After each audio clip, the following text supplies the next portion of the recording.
No, I got 4. No, he's got 4B, and he's got the new 3B.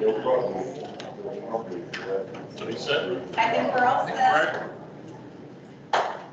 All right, 9 o'clock, it is 6 o'clock. If everybody that can, please rise and repeat the pledge of allegiance.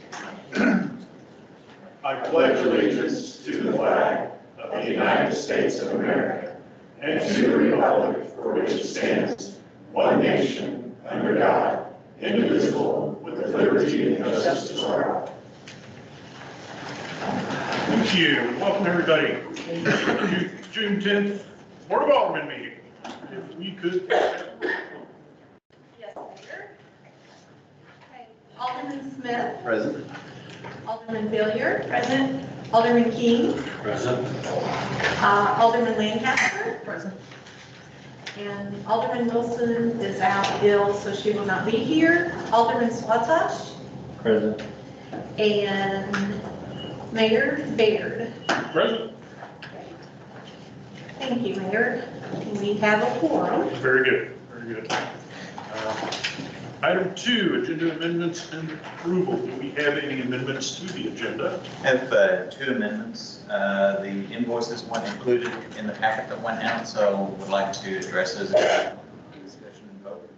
And then if we could move number 6, that's the swearing in of Officer Hiccups, up to around number 3, since his family's here, that way they don't have to stay the whole evening if they choose not to. Very good, I'm sure you'll appreciate that. Outstanding. Does anybody else have any changes? I would ask for a motion to approve. Second.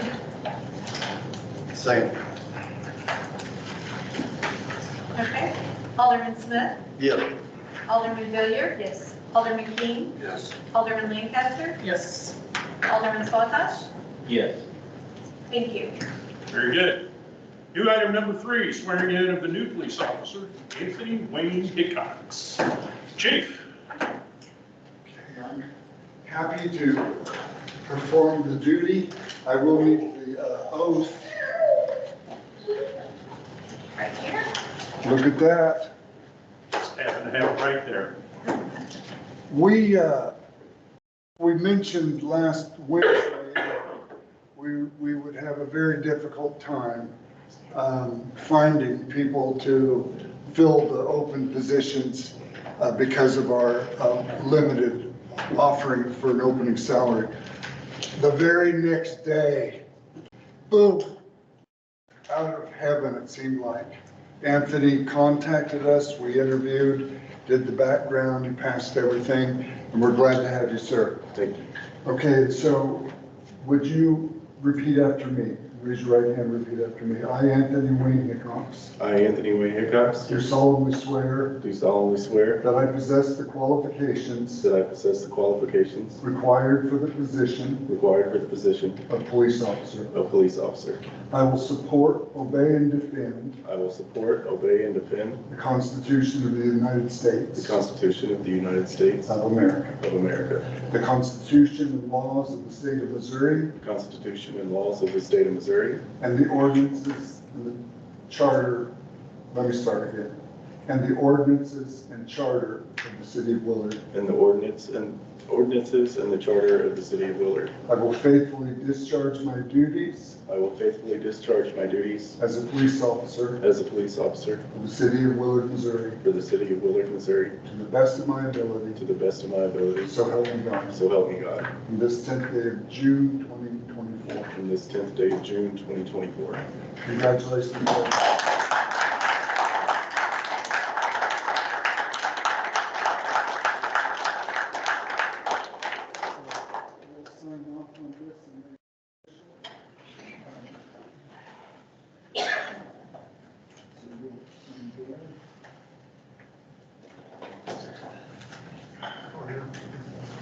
And Janice, I have the second copy as Okay. well, if he would like that for his personal. okay, However, I did not realize Holly was not going to be here and her name is on these, so. I think we'll be okay if we can catch that later or.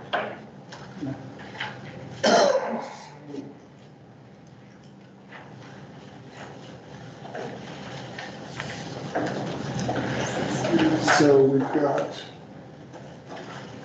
do you have an opinion on this, sir? Would you sign on her behalf, or what sayest thou? I mean, I can sign it. I can't really sign her name, but I can sign my name too. Does it matter? Chief later, no, it'll look weird. Does it matter if we wait until she I think signs you it? can wait till she signs it. I Okay, don't think very that makes it unofficial or anything, so. Very good, thank you so much. And we're ready to go, so long. Thank you. Very good. All right, new item number 4, the consent agenda, which will include item A, minutes from the regular meeting of May 29th, item C, department head reports, and item D. Hopefully you've had an opportunity to review those, and if you have, I would ask for approval of the consent agenda of those 3 items. I'll make a motion to approve the consent agenda.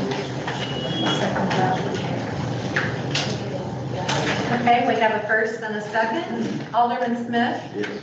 Alderman Hilliard. Yes. Alderman Keene, Yes. Alderman Lancaster, Yes. Alderman Sluta. Yes. Thank you. All right, item number 4B, we broke out, and that is the outstanding invoices, checks, and drafts of paid invoices. And I think maybe what we will do is, in order to facilitate hopefully getting through this completely and as quickly as possible, we'll just go page by page. So if you will open that to expense approval report 1, page 1 of 9. And if you will just review that page, and if anybody has any questions about any of the items on there.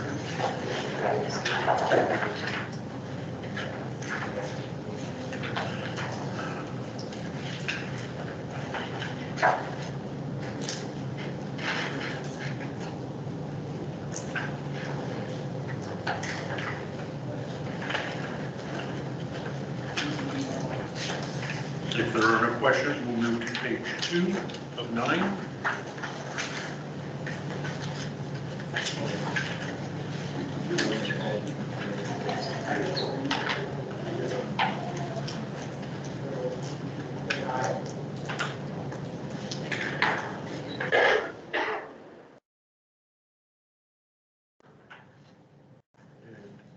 If there are no questions, we will move on to page 3 of 9. Mayor, on the excavation of the storm boxes, is that just normal maintenance, or was that as a result of a natural occurrence? The 9100? One for 6,500, one for 2,600. There's not an address listed on that. Carolyn, do you know if that was part of Which one was it? I'm sorry. the excavation, storm box clean out, water main, and then the service of the hydrants for 9,100? I think that was marked that, I guess it was pretty delicate, and they had to have somebody come in there. They couldn't just dig it out. Was that part of regular maintenance, or was that as a result of an occurrence? I believe it was an occurrence. Right. Okay. Can you please clarify if we're on 3B or 4B? We are on 3B. Got it. We are on page 3 of 9 of 3B. Sorry for the confusion.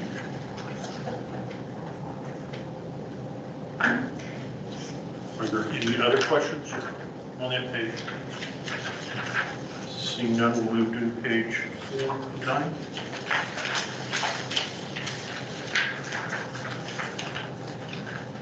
So, Carolyn, the wiring has not been done yet, correct? Isn't that what Justin indicated today? This morning, yeah, he indicated they were moving to that stage. And I believe Mike was going to go out and look at the old wiring to kind of figure out what's going on there. Did you have a chance to go out? Yes, sir. So the new wiring has not been done. No, the old wiring is in great need of replacement. So this would be a good investment. I'm a little reticent to approve an expenditure that we've not made yet.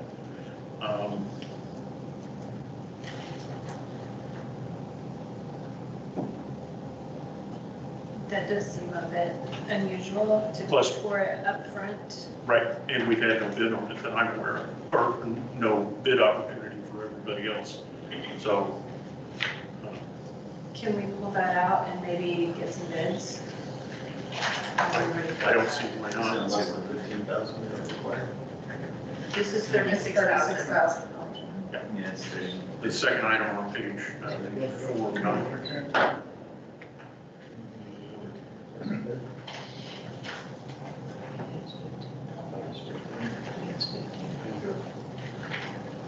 Are you pulling that one out? Yes. Are there any other questions on that page? And Mr. Young, if you can maybe coordinate with Justin about getting us a bid process on that. Items that expensive probably should go through the bids. All right, if no other questions on that, we'll move to page 5 of 9. I'm curious about Randy I was going Brown. to say, is Mr. Brown still on the payroll? Thought he's gone, but I can answer that one. Randy Brown is a 1099 employee of the building department. He works on a per hour basis doing residential inspections for us. So his, I thought we were trying to move away from that. That one question. eventually, Okay. yeah, Okay, we're not there yet? not there. Okay. Good question. Are there any other questions from page Was- 5? Yes. Was the sod on the new playground, was that included in its overall project cost or are these additional costs? That is included in the overall cost. Okay. The overall that you originally presented? Yes. Okay. Okay. Moving on to page 6 of 9.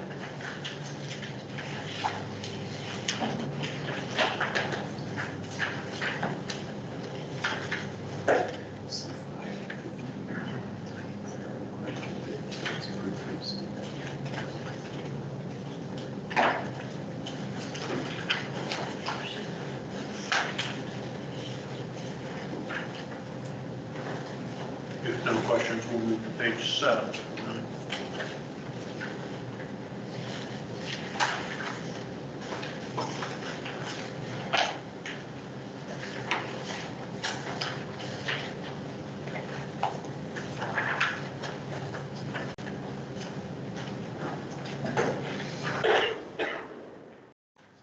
No questions, we'll move to page 8 of 9, the report summary, fund summary, and the account summary.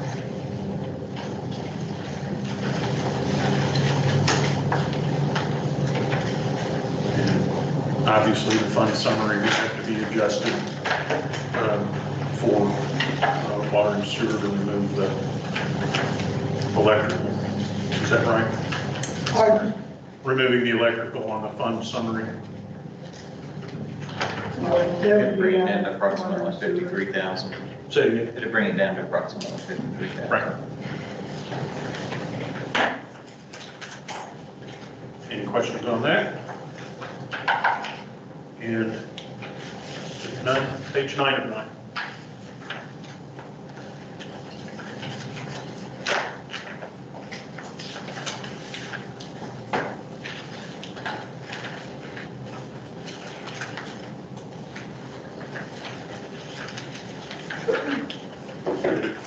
No questions. It appears that in my packet, I've got a repeat of the agenda item 3B. It looks like just a duplicate. So,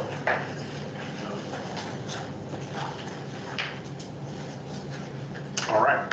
If we could then get a motion to approve the outstanding invoices while removing the Lennox electrical expense for May 24, June 24 outstanding invoices. Make a motion to approve the agenda, or sorry, the invoices minus the electrical, so that we can put that through for a bid. Second. Okay, we have a first and a second. Alderman Smith? Yes. Alderman Villier? Yes. Alderman King? Yes. Alderman Lancaster? Yes. Alderman Slatosh? Yes. And, okay, that's it. Thank you.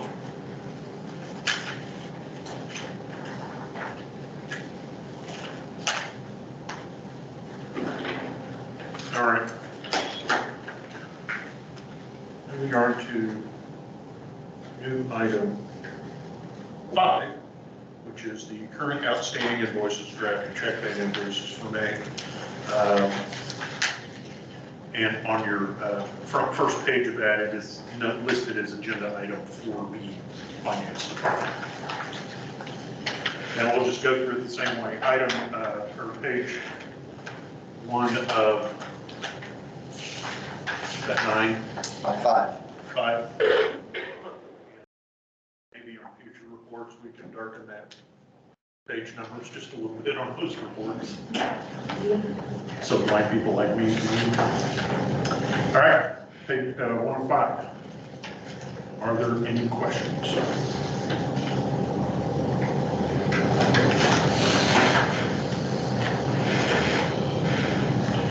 If none, we will move to page 2 of 5.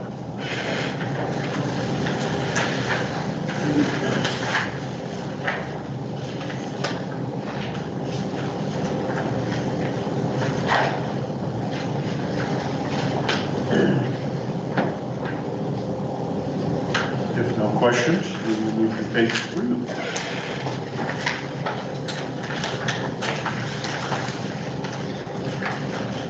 During the budget sessions, we had talked about, was there different alternatives for internet? Did we ever, were we ever able to pursue that, or? Our contract's going to be coming up, I think at the end of August. So we're going to look out and get some bids and see what's out there on the phones and Probably time to start looking at that. You say August? yeah, I think it's the end of August. Could sleep 3 times and we'll be there. No questions on 3 and 5. We will move to page 4 of 5, which is the report summary, fund summary, and account summary.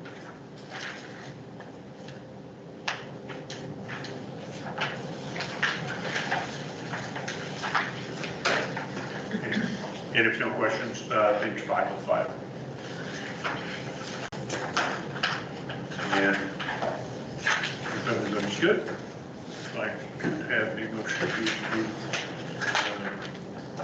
May 2024, June 2024 outstanding invoices, expense approval report 2. I make a motion to approve the expense report 2. Second. Okay, we have a first and a second. Alderman Smith? Yes. Alderman Villier? Yes. Alderman King? Yes. Alderman Lancaster? Yes. And Alderman Slatosh? Yes. Thank you. And thank you for sitting through that. We didn't have a chance to go through those to begin with, so that's why it took a little longer than normal to do that consent agenda. Moving on to item number 6, citizen input. Is there anybody who would like to step forward, state your name, and share with us an opinion or observation? Yes, ma'am. Come on up. Hello, my name's Debbie Irie. I live at 91 Osage here in Willard. I'd like to bring up the issue that was discussed, I believe, at the last meeting about our city losing our police officers due to wages and incentives to stay here in Willard. I feel that it is a safety issue for our officers as well as our community, our citizens. We have a lot of new housing coming in and more people, new businesses, and I feel like we should be fully staffed at all times. I'd like to plead to the mayor and the aldermen to please do whatever it takes to help bring in new officers to Willard, that they'll stay here. And I'm glad to see we have a new officer joining us tonight. That's a nice surprise. And think about the last day of school here in Willard. It was on the news that there was a threat, and they called in police to kind of be on the property. Who do we call? We called the police. They help us, let's help them. They're here when we need them. We need to be here to take care of them. Also, I'd like to just give a quick compliment to the officer that came to my home on May 28th. My husband, I was gone, and my husband had a loved one that passed away. And an officer came to our home and had to speak with my husband. He had that unpleasant duty to inform my husband. And my husband had nothing but compliments of how professional and sincere that officer was beyond the call of duty. And I just wanted to praise him for that. And they take care of us, the officers, so let's take care of them. Thank you.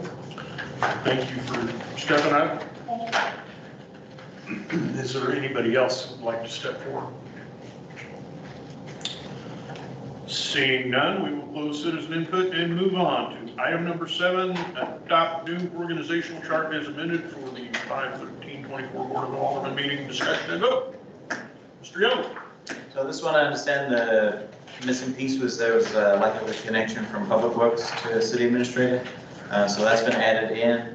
I think last time it was also raised about adding in the ranks to the police department. One of the challenges with doing that is you would have to update it every time a police officer was promoted. You had a change in the staffing that resulted in changing promotions. So we've left that as far as the position and the pay rate and grade, and left it at that. And I think that would be kind of the neatest and tidiest way to keep your organizational chart from needing to be changed regularly. Makes sense? Does anybody have any questions for that? Do we have an assistant finance director? No. Okay, it's just a position with this. There's a position available. Yeah, just. More news on that as we go through the process.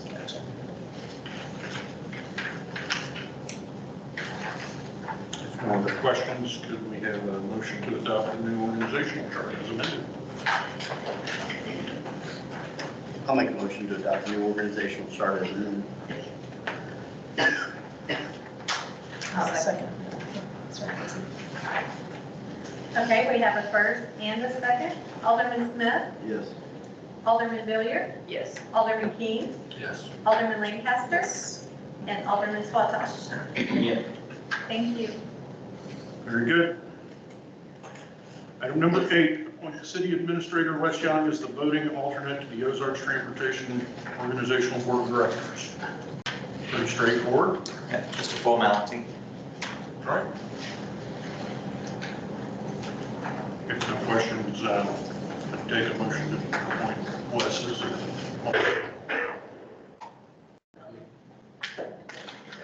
I'll make a motion to appoint Wes Young as a voting alternate for the Ozark Transportation Organization Board of Directors. Second.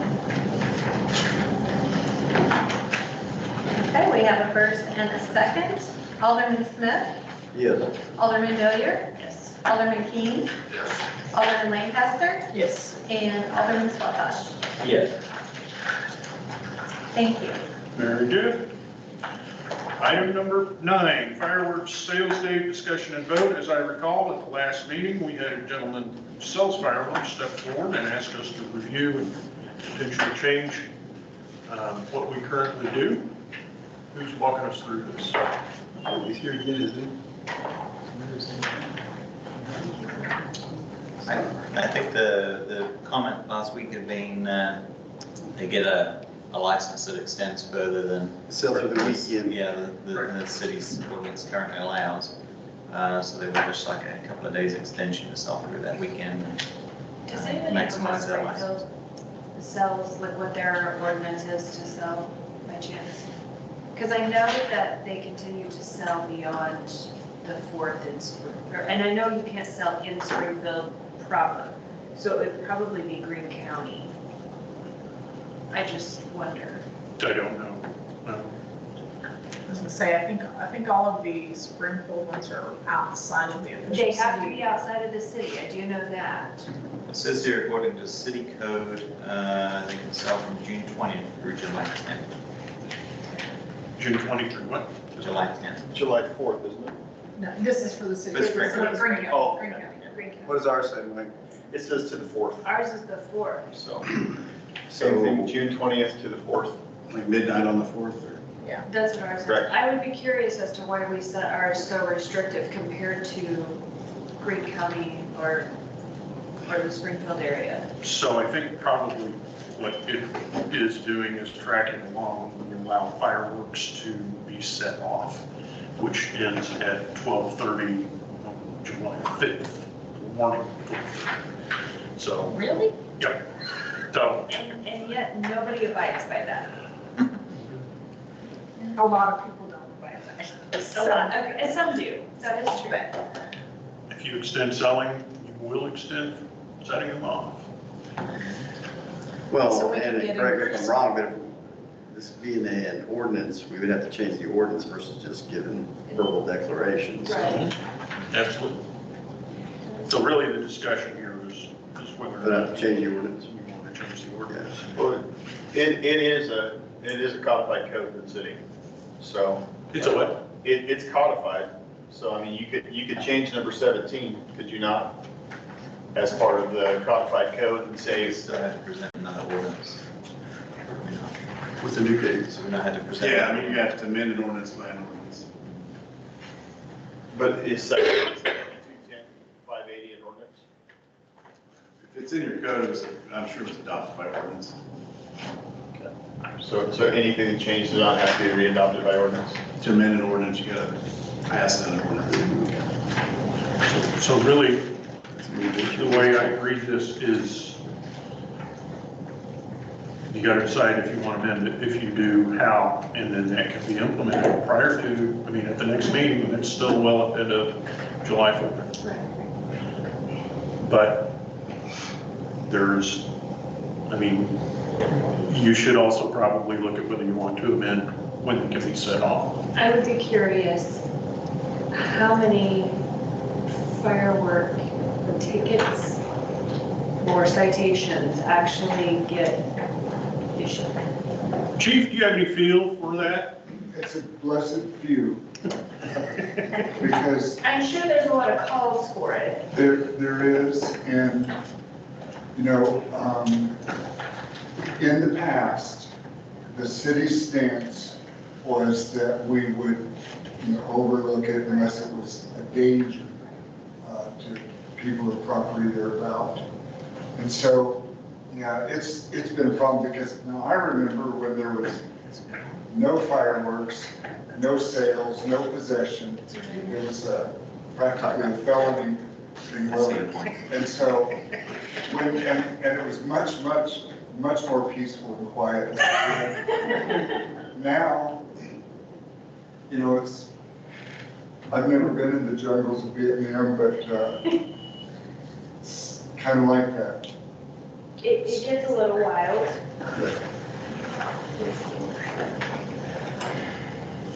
I will say, as somebody who usually ends up working on the 5th, and you get up really early on the 5th, when the 4th happens on a Wednesday, and you're getting up at 5:30 on Thursday, after people in your neighborhood have been shooting off fireworks until 12:30 or later. Or much later. Or much later. You lay there in bed thinking, man, I wish they could just wait until Saturday. Right. And so, you know, there are both sides of the coin can be flipped here. I wanted to drive through the neighborhood at 5:30 with phone oranges. Good morning, world.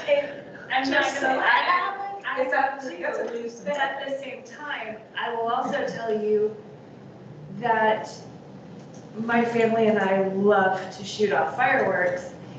And my son gets out there and, you know, we live in a neighborhood and he gets out there with the lighter and blows off as many as we will let him blow off until we say, okay, no more. And that's a big part of being an American. So like I said, I can very much support both sides of it. We love the 4th of July. So there are very clear sides to each piece of this. Sure. I don't have a problem either way, so I'm a great supporter for either direction. You guys are here to provide the direction.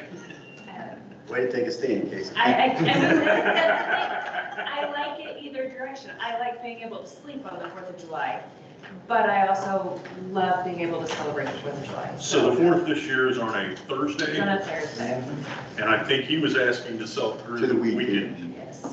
which would mean probably having fireworks go off through the weekend as well. I'm But glad, what if I'm what if glad the the 4th ordinance is is on a the way, Monday? the way it is now.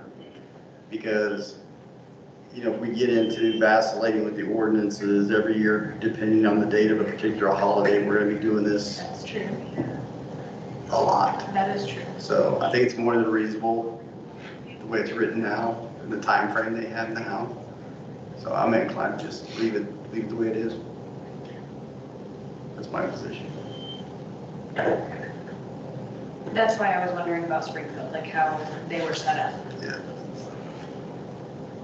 Well, as an Englishman in the room, I'm obviously not in a position to. I was gonna say something, but I didn't. But if there's appetite, I can explore some wording to give you something more detailed to consider at the next meeting.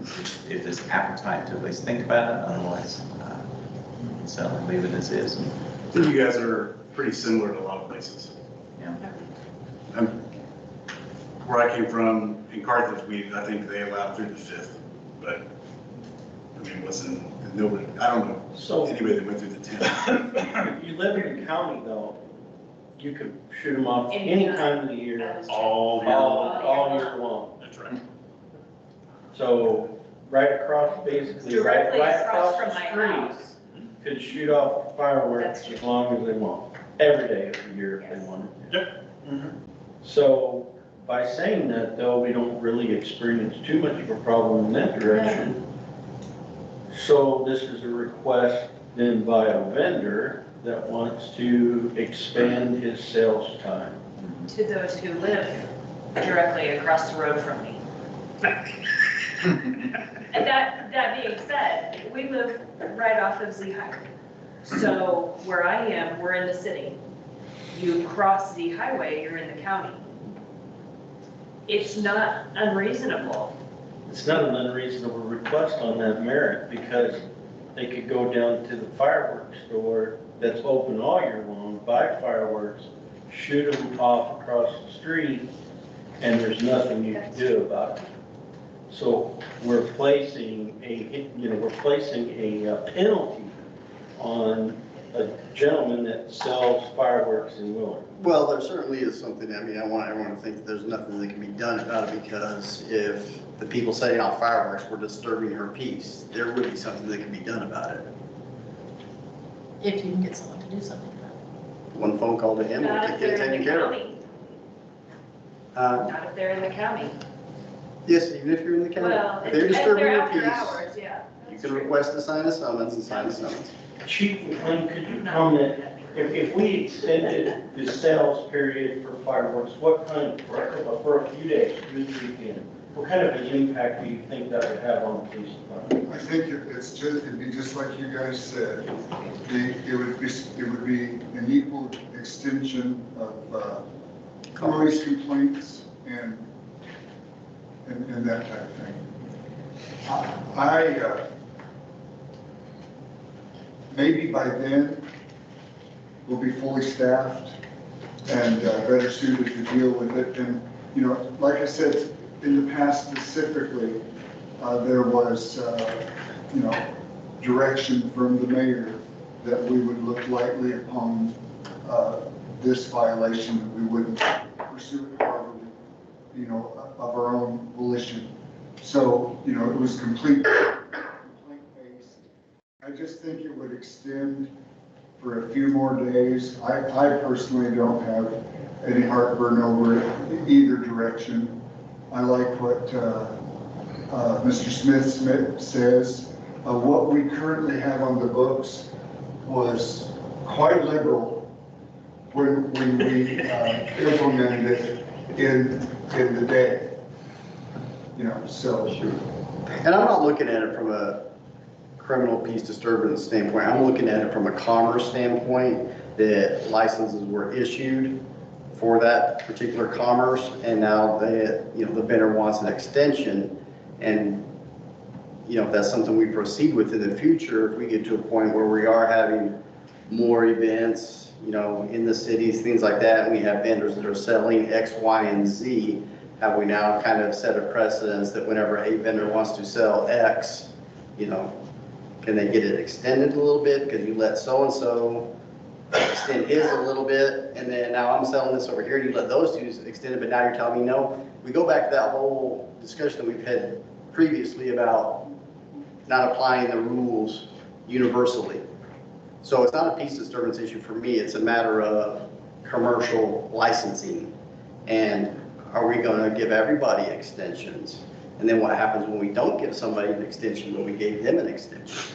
So I prefer to keep what's either on the books or we change what's on the books.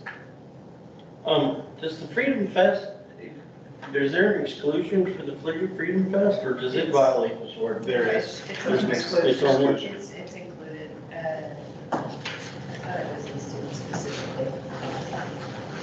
It's on there. So, Great. Okay. Yes. so it appears to me that it might be beneficial to either every alderman go back to their constituents to get a better feel, or to have a public hearing somewhere in the future to address this, so we can hear from the public as to what they really want.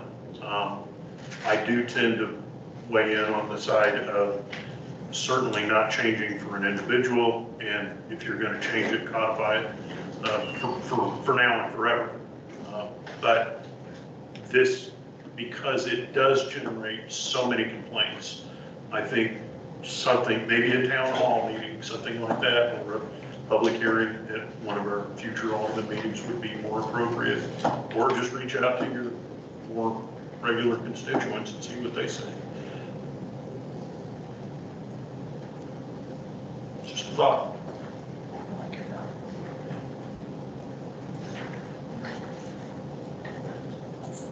So you want to press pause on this for now, get through the 4th of July and review this whenever you're willing to take it up? I think citizen input definitely needs to happen. Yeah, that's true. Would you like to plan for citizen input in the future, or just kind of leave it for a period of time until it's raised again? It might be more interesting to have this conversation with citizen input after the 4th of July, right after we've experienced whatever we experienced. I'll see about next April. Next April, maybe. That's way after. I'm just thinking in terms of planning and scheduling, if you want me to keep a track on it, or just leave it until you guys raise it again. It can be put off for I mean, a few months. I think if you can put something out there and, again, get a feel for citizen input, because we're not going to raise it up again until someone else raises it. So if we're wanting citizen input on that, we need to find a way to either take a survey or something, have a hearing, have a citizen input meeting, town hall meeting, whatever. But if we just table it until we want to talk about it again, it's not going to be until somebody comes back and says. Next year in June. Well, what about putting it on the, City web. do a. Can we do a survey on the city Facebook page? Yeah, I've done community surveys before, so we can kind of use the same. Just format. gives an idea that way. Sure, Let's use that city Facebook page. we love our Facebook page. Usually the way I do those is you can put it out on social media, website, and some QR codes around it, strategic places, and people can kind of sign it. That'd be great. All kinds of feedback. There you go. And/or phone number for those that don't do Facebook or QR codes. Usually Yeah. take a survey. It's a better way to capture those, and we can just kind of punch them in ourselves.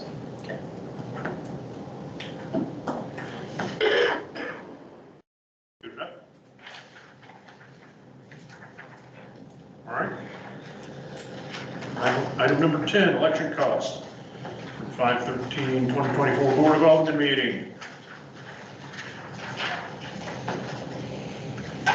So this one we kind of tentatively discussed last time, just to confirm that, and speaking of Green County, the proportional cost is reflected in this $23,000 quote. And they would, if they overbilled, would refund us any difference they determined was overbilled. But the elections office was confident that the amended quote was the correct quote and was reflective of our share of the cost.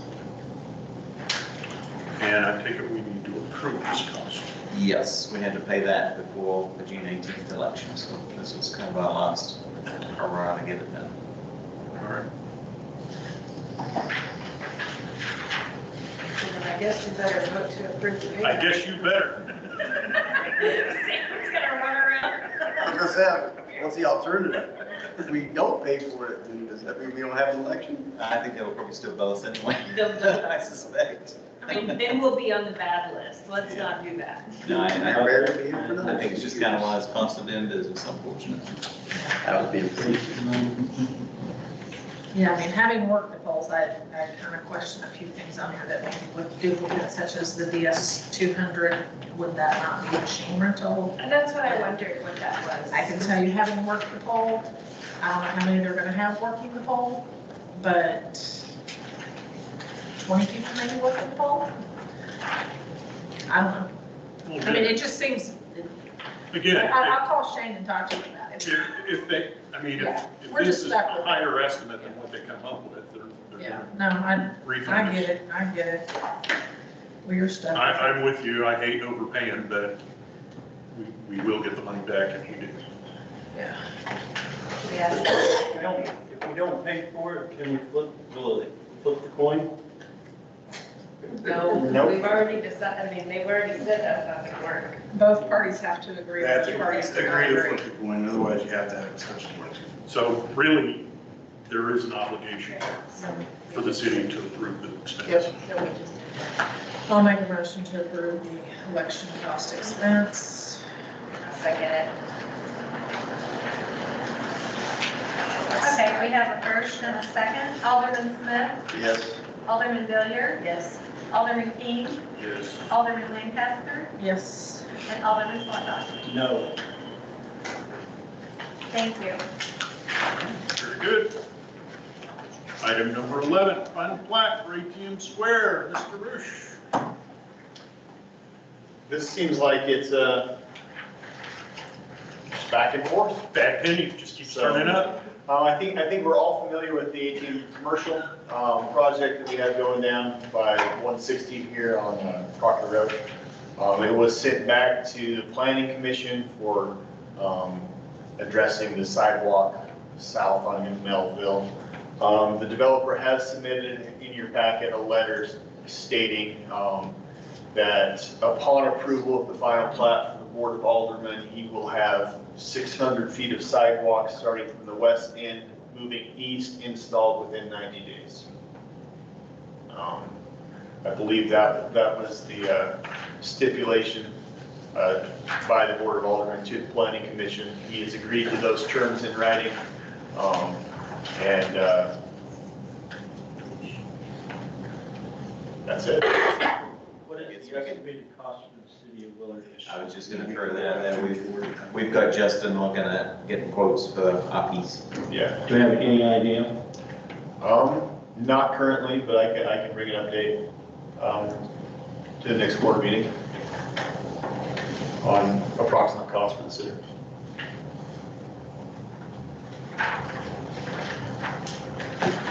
I know one of the things in your code talked about him putting a bond. Did he discuss that at all, or is this all you got from him?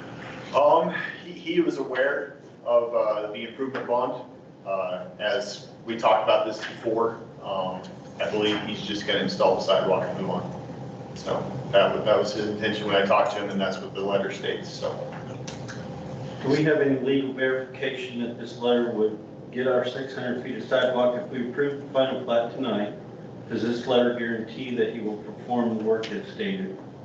Or do we need the bond?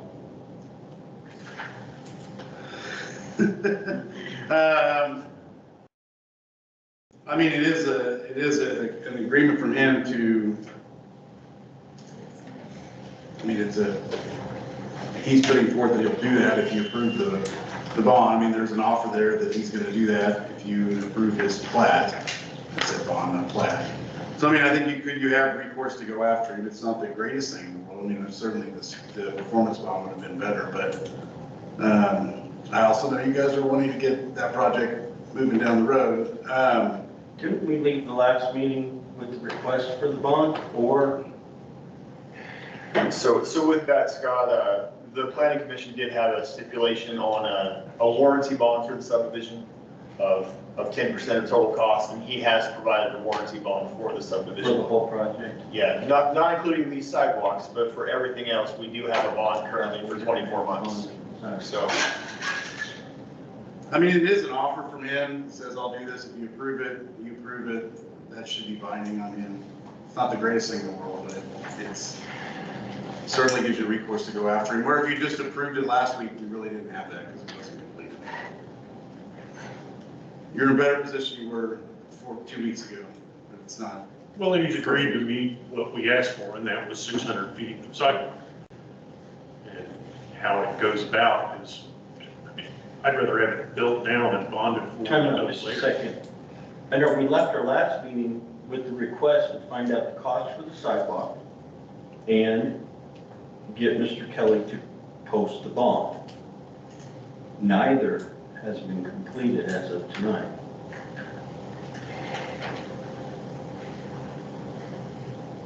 Mike, you want to weigh in on that?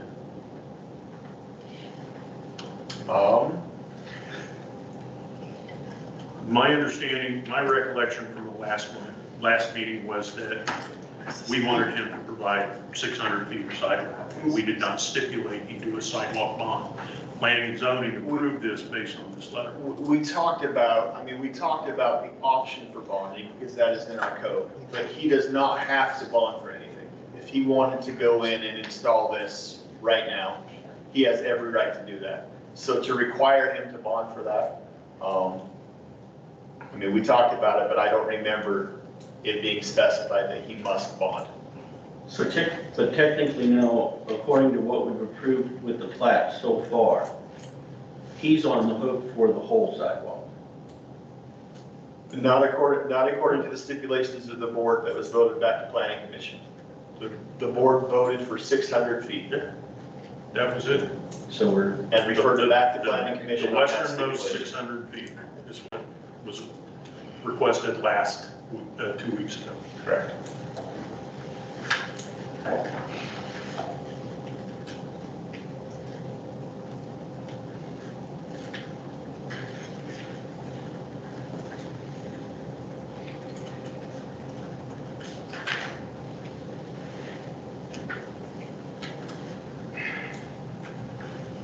there any other questions? I would ask for a vote for the final plat of 18 Square. Or a motion to approve the final plat of 18 Square. I'll make the motion to approve the final plat of ATM Square.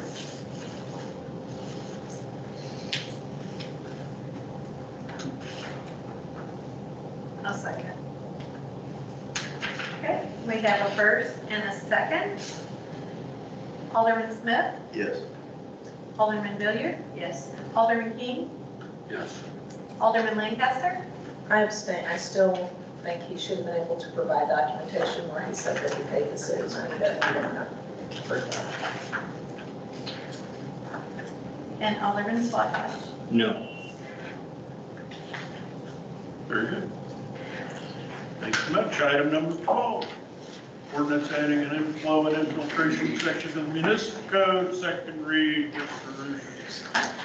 So as you're aware, we are in a contract with Springfield City for our wastewater treatment. They require us to have an inflow and infiltration policy. And this addresses that policy, that we will try to abate and amend any infiltration and inflow that we have on the system. So not only, decreasing our cost for service, but helping our citizens not pay as much. So this is what we currently have on there. This in no means outlaws sump pumps or anything like that. We are just trying to analyze where we are, where inflow and infiltration is coming from, and correcting the issue. So it's not an outlaw for sump pumps and crawl spaces or anything like that. It's just where they're discharging the water. Questions? And this is to get a new section for inflow and infiltration. We will be probably modifying this a little bit here in the near future to allow Public Works to do a more efficient job of identifying and correcting this. So I do have a question, sorry. yes. So when we were talking earlier, so if the contractor put the sump pump so that it dumps into the sewer and it's not the homeowner's repair, they're still going to be held liable for what we approved in the houses. Yeah, that's a good question. I mean, when you buy a home, you buy the house.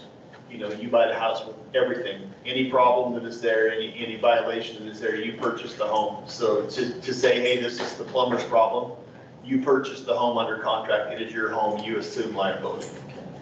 So. Do we have any idea how many homes we think this affects, or if we're just codifying? If I said 11,000, would that make you feel better? I have no idea. Okay, that's what I'm saying. And that's what this is trying to address, is we're trying to address and we're trying to figure out where the problem is and how many issues we have, and then we can address those on a case-by-case basis. I didn't know if we had to take potentially a certain contractor or developer that did it incorrectly, that we said, oh yeah, that's fine.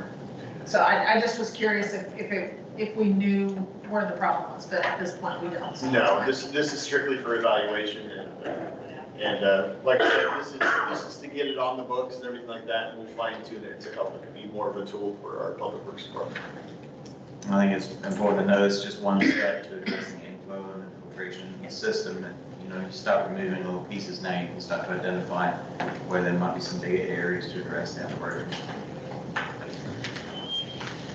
The rain event Saturday night is a really good example of what happens with infiltration. Our retention basins at lift station D, regional and D, all did increase. Nothing overflowed, everything was contained, but it's not because we increased our sewer use, it's because we got so much water wanted into our sewer during these events. And the ability to determine where it's all coming from is the first step in resolving this problem. And the last thing we need is a continuation of potential overflow events, which is exactly what these rain events cause. We actually did have a pumper truck come out to regional to make sure it did not overflow. So we did not pump out of that one, We did pump out. we did pump out of it. Yes. I know we took at least a couple I think he said a couple of trucks. trucks out. So, I mean, this is this is how we're gonna get it running everything. Is it possible, I mean, I know Justin's not here, but is it possible or feasible to scope an entire system? And I mean, we had a good conversation about this, on what direction they were wanting to go, and that's one of the things they mentioned is buying the equipment necessary to locate that without having to inspect every home. You know, buying a nice camera system and everything like that where they can do inspections on high flow events and stuff like that, and identify these areas without, you know, maybe having to have the homeowner out there all the time. So And we say they, you mean Public Works? Public Works would be able to do that, yeah. Yeah, I certainly think that's something that in the future we need to look at getting in the budget or getting now. It'd be a good way to identify collapsible pipes and Yeah. things as well, so, yeah. it's good. Inflow and infiltration is an elusive monster. It's got a lot of components. It's got old clay pipe that's leaking groundwater. It's got service connections that are leaking. It's got joints in PVC gravity line that are leaking. It has manholes that leak not only on the wall, but in the bottom, upper percolation of water. Wet wells at the lift stations. And what we always term as non-approved connections, meaning discharge of groundwater into the system deliberately. Roof drains, sump pumps, area drains, and so on. So you've got a lot of pieces. And each one of them are unique in how you try to identify. But you have a recording system on your lift stations that give you an indication of how much of an increase did you see to the weather. If you match that against the precipitation curve, you can look at where it's coming from. Is it instant or is it delayed? What was the rainfall the month before? Is the ground dry or saturated? But it takes a lot of focus to do that. And it also takes a lot of popping manhole covers and looking at things. Now, you can put flow meters in, and which the city has some portables, and that will give you quantitative definition of what's going through the pipe. What it doesn't tell you is where's it coming from. It takes a little detective work to figure that out. So you have to address all these pieces basically simultaneously.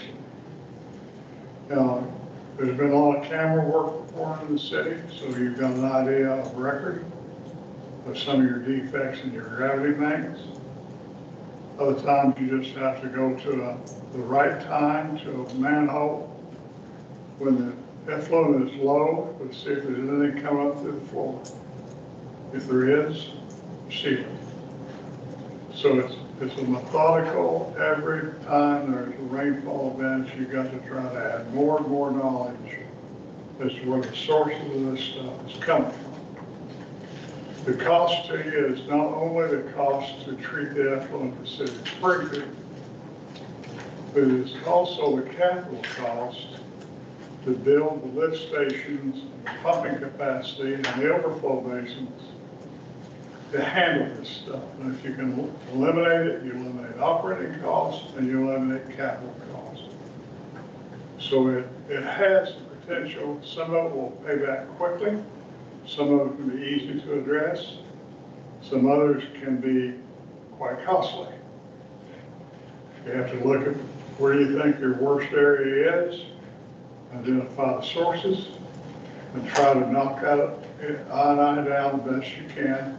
You won't go to zero. It's not perfect. Move to the next basin and take a look at that. Try to work your way downward. Well, we started that a year ago when we started looking, reached out to customers to see if they had sump pump connections to the sanitary sewer system. And that was met with a lot of concern and anger, whatever adjective else you want to put with it. And we didn't gain anything. Because we're no smarter today on that angle than we were a year ago. So let your people who run the system analyze it and come up with a methodical approach, piece at a time, to get this thing knocked out. Or otherwise, you will find yourself in another 5 or 10 years where you're unable to borrow any money because you got all your debt tied up in capacity that you could have took care of by knocking down I early. Just something to think about. So to pull from a little institutional knowledge, specific to your question about checking lines, we do, or at least did have equipment to scope sewer lines. Up until a couple of years ago, I haven't heard of Public Works doing any since then. We may have lost the people with the incredible turnover we had the last couple of years, lost the people that were trained to use that equipment.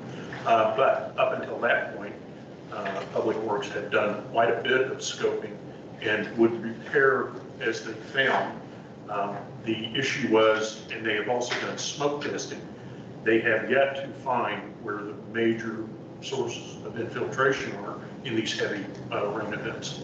And that may require a different kind of equipment to monitor that. We also tried putting meters in certain areas to try and check to find what area of the city had the worst infiltration.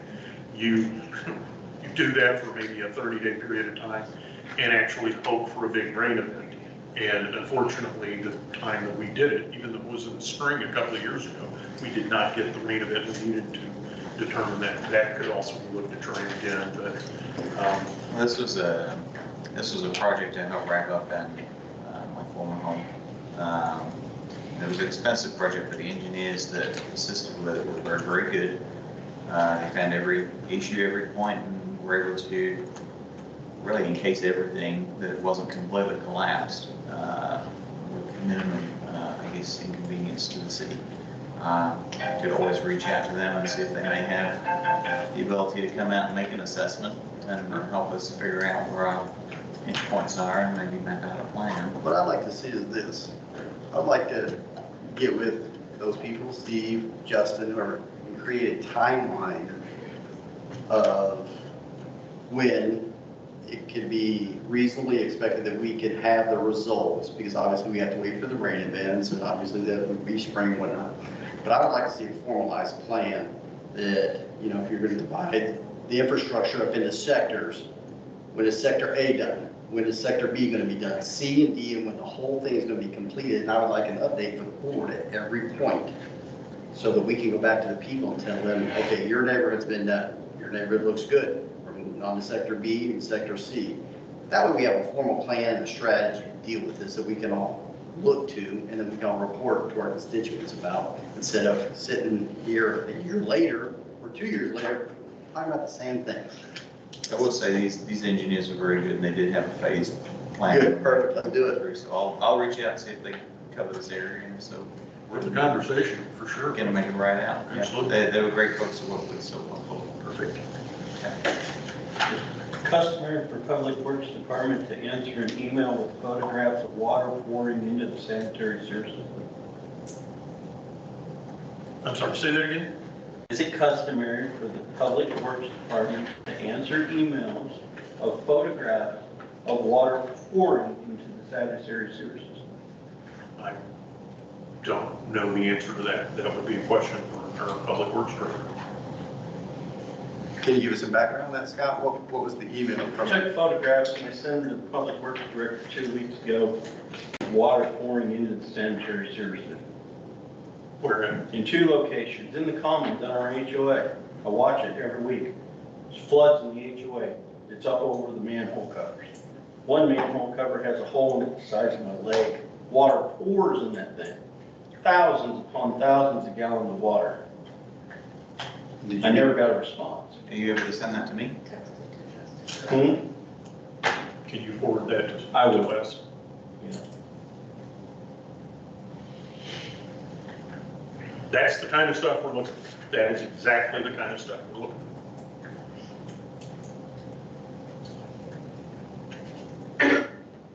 Any other discussion? If we could have our second read. An ordinance to add a new section to Title 7 Utilities of the Willard Code of Ordinance establishing an ordinance for inflow and infiltration regulations for the city sewer in the city of Willard, Missouri. I'll make a motion that we approve the ordinance adding the inflow and infiltration section of the municipal code. Second. Before we vote, should that be title or time? Aye. Distributor terms, no problem. Okay, we have a first and a second. Alderman Smith? Yes. Alderman Villier? Yes. Alderman King? Yes. Alderman Lancaster? Yes. And Alderman Swalhouse? Yes. Thank you. Thank you very much. Item 13, Building Code Adoption 2018 International Codes. So as promised, I told you, you're gonna get your workout today. So, what this is we are currently on the 2012 International Building Codes. The 2024 are the current building codes.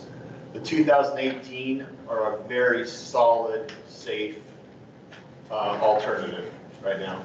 So, that's where we decided to go with it. And this is just strictly, we're adopting the code as written unless there are exceptions in the code section itself. So we're adopting the International Residential Code, for example, but one of the exceptions that our department put in is on all new construction, the pad elevation, you're gonna have to do a pad certification of 18 inches above the top back of curb. Because the thing we don't want is a big rain event with 6 inches of water in 3 hours and nowhere to discharge that water. So that is something that we added into the code. So basically, we're adopting everything in the code book except the exceptions we write in that Willard deemed necessary. That's stuff that we want to see that might be a little bit different than anything else. You might notice that the National Electrical Code is going to be the 2017. They're always a year behind the other codes. But the updates are there also. And then the energy code, we're keeping it the 2012. The reason for that is incurring costs for building, and 2, enforcement right now. We're not enforcing the 2012. I don't want to get into a situation where we're adopting the 2018. I mean, if we're not doing the 2012, let's not move on to that. Let's improve on what we're doing, and then we can look at adoption later when we're better suited to enforce something like that. So, but this is, we're adopting the gas code, which we previously have not adopted for some reason. And there will be added inspections. For the energy code, there will be installation inspections, brace wall inspections, different things like that will bring up the quality of the craftsmanship here in Willard. So, questions, concerns? So I have a concern regarding how this is presented. On our agenda, it just says for discussion. In our packet, it says discussion vote. Can we vote on this tonight? I don't, this is just the first reading, right? Well, it's not an ordinance, it's just set up. And Sam, I don't want to, I mean, if it's clouded at all, let's wait and just vote on it next time. Well, does it need so to there's be- no question. Does it need to be an ordinance? I mean, is it, In the past, it's been usually adopted as. it's a change in our code, right? Yeah, So it'll have to be in the. Yeah, so what building code do you currently? 2012, and we're going to 2018. Yeah, so you do have to, because you have to have it on file at the city for 90 days, 60 days, 30 days. There's a period of time, since you're just adopting it as a whole with some changes. So it does have to be adopted by ordinance. Yeah, so I mean, if there's any We're working confusion, on if it's not on the agenda, let's push it to next. Well, it week. could be brought back with an ordinance for the next meeting. Sure. And that way, we've got our ducks lined up and it's all done correctly. So our attorney from Yelena. It should be written like that in the section, so we can just name the sections and adopt it. It should be like that. Okay, so back to the discussion. Any questions, concerns about what we're talking about? And just some additional context, I have met with some developers over the years, and they do tend to favor the 2018. 2024 is going to be more for your highfalutin California communities that can afford a couple of $100s for a square foot. And it wouldn't make that much of a difference in the cost of the home. And maybe make things a bit more unaffordable. That's what I was gonna ask, Mike, not that I care what other jurisdictions are doing, but from your experience locally, most of the other jurisdictions abiding by and adopted in 2018, or The 2018 has become more of the standard. You have some that are looking to change that, but the more I talk to the building officials around, it's more of a, the 2018 is more in the middle. The 2024 is definitely extreme. Okay. So that's the reason we decided to stay more moderate, just because it escalates costs. And I'll be showing you that on the fee side of this presentation, but it escalates costs extremely. Well, in my experience with codes has been the latest, greatest code typically has some stuff that has to be worked through. So waiting a few years to adopt it is not necessarily bad.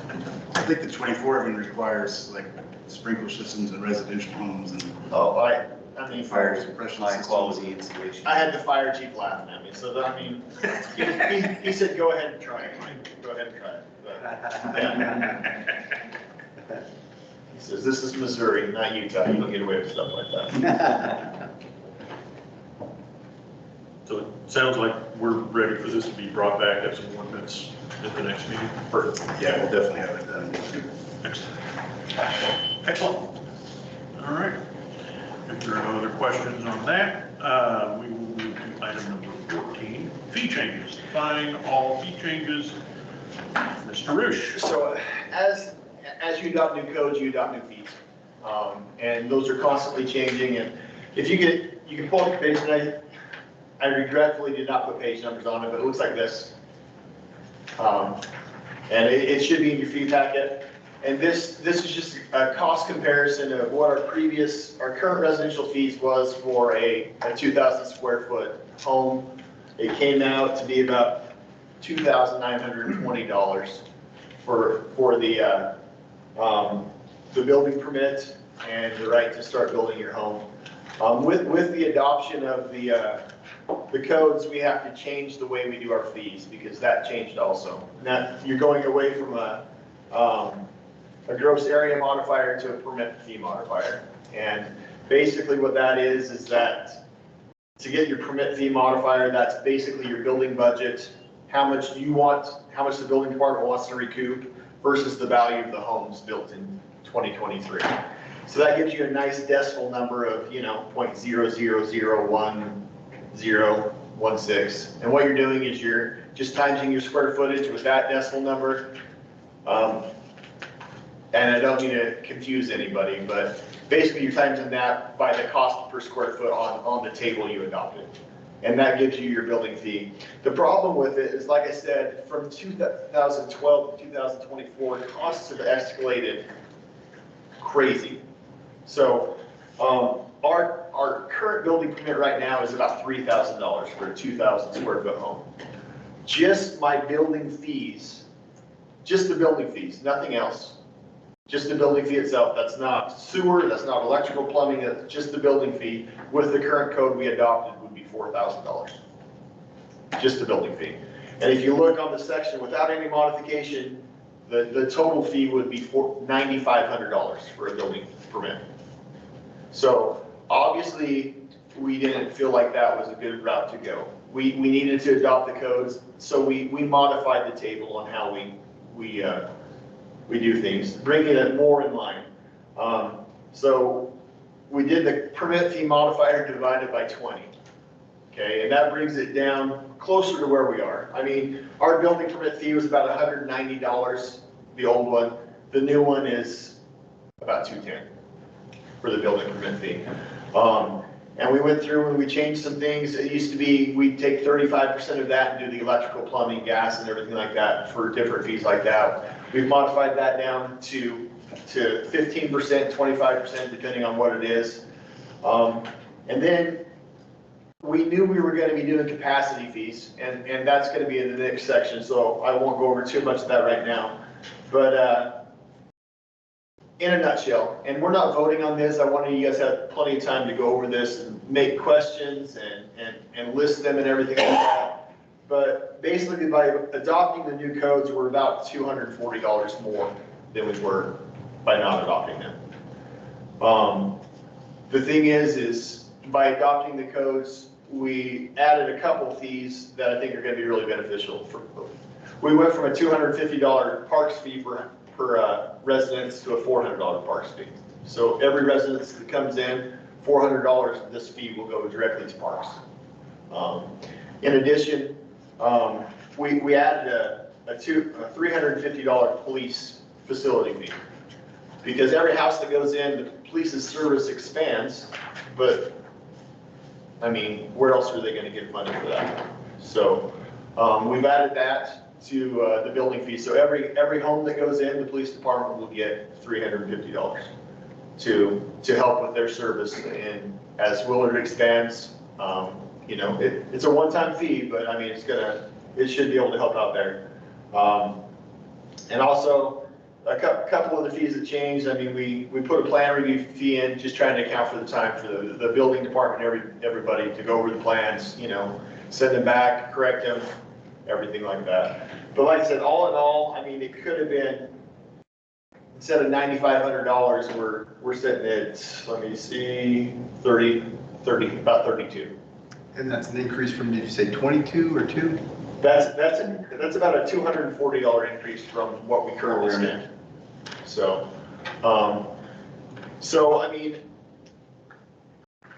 we're gonna try it on, you know. We're hoping everything's gonna work out well. The thing we don't want to do is chase away development due to fees. And if I dropped a $9,000 fee on somebody to build a home and it was $3,000, I fear that's what the case would be. So, I'd like some opinions and discussion and everything like that, and please annotate, go through the paperwork, write your questions down, feel free. I mean, you're not gonna hurt my feelings if you say, where'd you get this number from? I'll tell you outright where I got it from. I made it up, no I didn't, okay? But I wanted to get this to you early because this isn't something we take lightly, and I wanted to let you know my process of thought and everything on how the fees are structured now, and why they're structured this way. That's the discussion I wanted to have on the residential fee side. It goes through everything. I mean, it should be in your packet. If you need a larger copy because your eyes are at an advanced age, I don't say you're at an advanced age, but your eyes are at an advanced age, we can get that for you.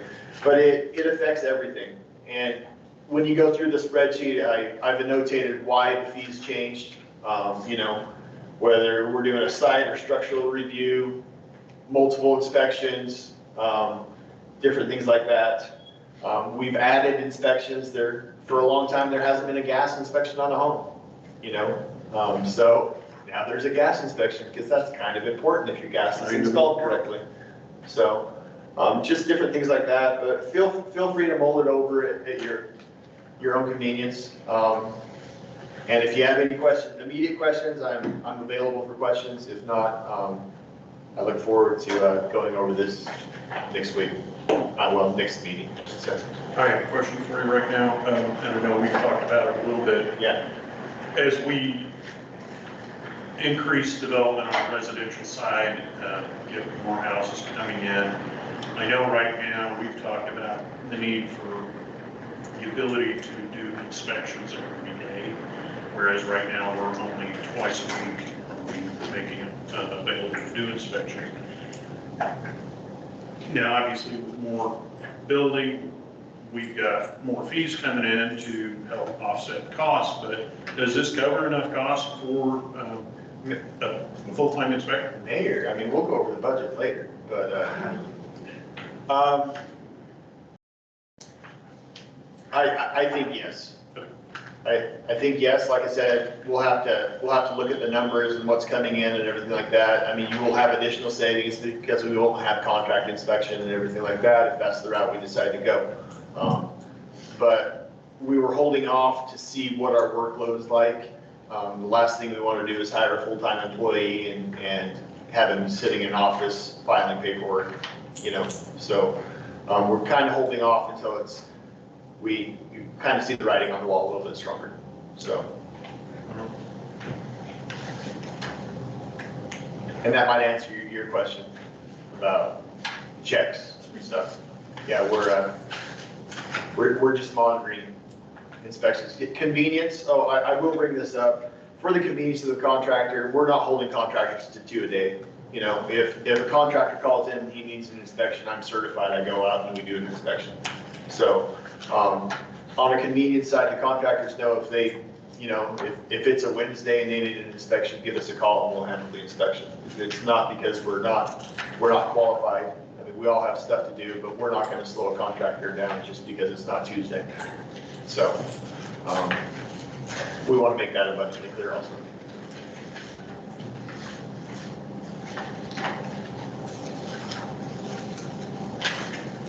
Any other questions? Thank you, Mike. Item number 15, capacity and facility fees. I can see the light at the end of the tunnel. All right. So as promised, we had a study done by Cochrane Engineering this year on capacity fees. And what we were proposing was to see what it actually costs capacity-wise to put a subdivision in. And we were looking at specific areas. Obviously, we were looking at water and sewer, but we were also looking at streets. Because streets for a long time have been funded by the general fund and maintained that way.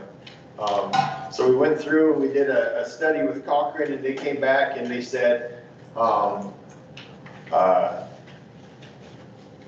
sewer, they recommended $2,000 per acre as a capacity fee. For water, it was generally the same. It was about $2,000 per acre. No, excuse me, $2,000 per home for water, not per acre, per home. And then for streets, it was actually $2,850 per acre.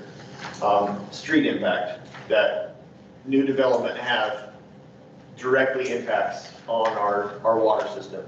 So taking a look at that and everything, the developer comes in and he designs his infrastructure according to our standards, and he puts the infrastructure in as we want, you know. So he goes through the process to design his subdivision. So we figured that we can't charge him full price for that. You know, he is having a direct effect on our capacity and everything like that, but he is helping us also by installing things to our specifications. So on the sewer rate, we cut that in half. So instead of $2,000, we thought that $1,000 per acre. So currently $1,000 per acre, with our current zoning, that'd be about $330 a home.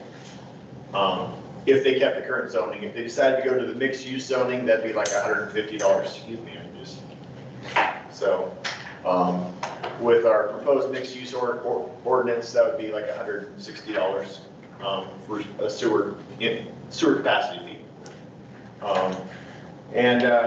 We thought the same thing with water, but it's on a per home basis. So that number I gave you on the building permits, where it was $240 more than our current fees, that includes this water fee.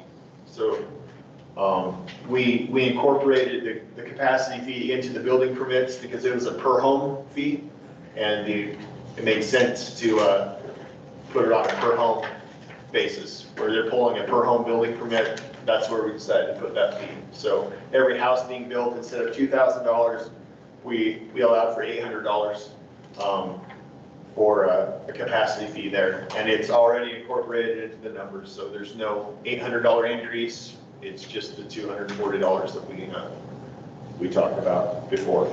And then the streets fee was surprising, the impact on streets. I mean, they came back with $28.50 an acre. And we decided to cut that down. No matter what you do, by installing residential, I mean, any neighborhoods, you have a direct impact on your streets, you know? So we decided on a number of $18.50 for the streets impact. So that would be $28.50 per acre. So if they went with current zoning of 15,000 square foot per acre, that'd be about $9.50 per home. And this is going to be collected on the development side. So when a developer comes in and he pulls a preliminary plat and everything like that, before we final that out, he will pay a capacity fee on acreage at $28.50. That is what we have proposed to, you know, following Cochrane's capacity study that was recently done for us. So I probably muddied the waters a lot. So if you have any questions, feel free to ask. Or you can, like I said, annotate them down when you have a moment of clarity. And when is all the money collected? So on the capacity fees, it will be collected before final plat. So at preliminary plat, technically a developer could sell lots at preliminary plat. He could recoup some of his money there, but he cannot receive a building permit or anything like that until after final plat, as we've seen with ATM commercial and stuff like that. So he has an avenue to recoup some money, but that is when he would have to cut a check, is before final plat. So after construction drawings are approved and he's going through the final plat process, he would have to have his capacity fees paid before we would entertain that, bringing that to you. So if the developer sells me 2 lots. Yep. After phase 1, then he goes for his final approval. Do I have to pay for the 2 lots, or the developer's paying the whole? The developer will pay for that. And what we generally see in the case of capacity fees is basically your land prices just went up $2,500 an acre. Sure. Because he's just gonna pass that on. Sure. So, yeah, it's strictly the developer. The developer could sell all of his lots off and he would still be on the hook for that fee. Because he is the one developing it, and until final plat is approved, he is the developer on the project. So it would not follow the land, it would follow the developer on that. So. And it would be your department that tracks that money has been collected before final plat was brought forward. Yes, sir. If approved. No pressure. So. Any other comments? There's mud. Yeah, I bet. Well, I mean, I like your idea. I know in the past you've talked about, you know, having growth pay for itself, and I think it's a great concept, and I think this is a good move in that direction. It's been a process, and it's not one that we took lightly. We've pulled other cities and everything like that, looking at what they're doing, and obviously we don't want to drive development away, but development needs to pay for their portion of how they're affecting our infrastructure also. So.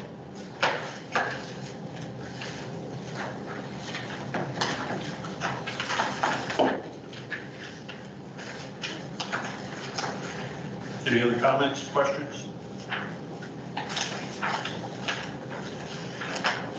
Thanks for the homework.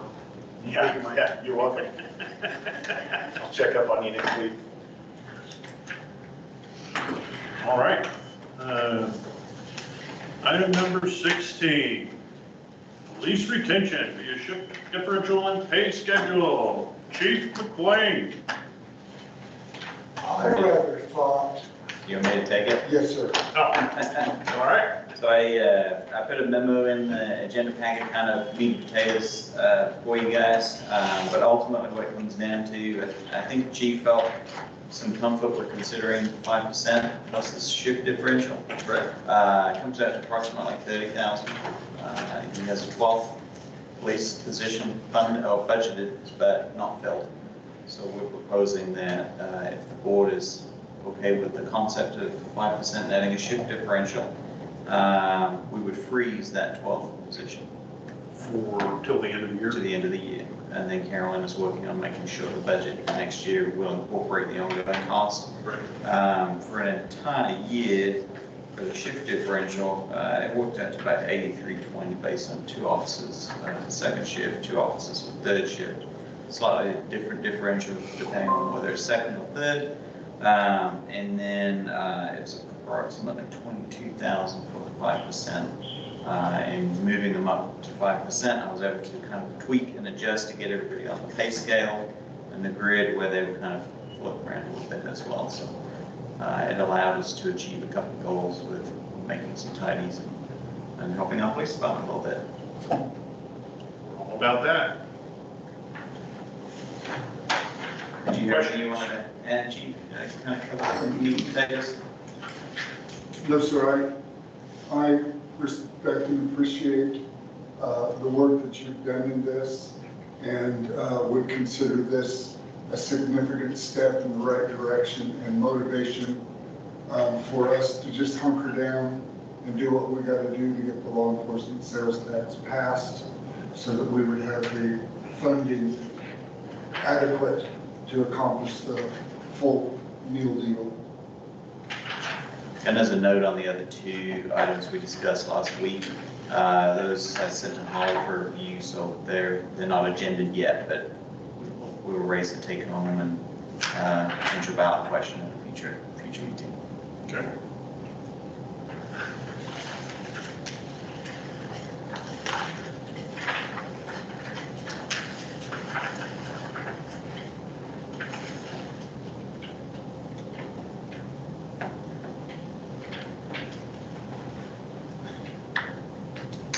Questions?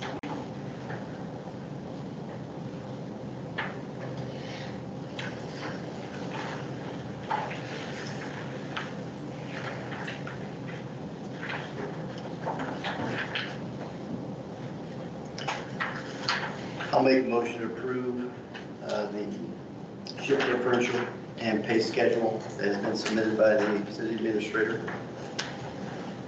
Which alternate on the back? 2 alternates. This would be option 1.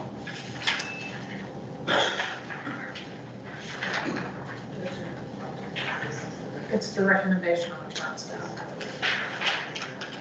Alternates were other options. Oh, It was just, I can clarify and make the motion, refer to page 1 of the recommendations. I'll second that motion. Okay, so we have a first and a second. Alderman Smith, Yes. Alderman Villier, Yes. Alderman King, Yes. Alderman Lancaster, Yes. and Alderman Swatch. Yes. Thank you. Happy days. I think you said this is, at least at this point, it's budget neutral. Yep. As you'd be still technically budget positive. Well, with no changes to the budget. Yeah, we'll be freezing that position, so we'll probably net that down. All right. Thank you. Item number 17. Ordinance amending the 2024 budget. First reading, discussion, and vote. Garrett? Are you going to put it on the screen? Yep.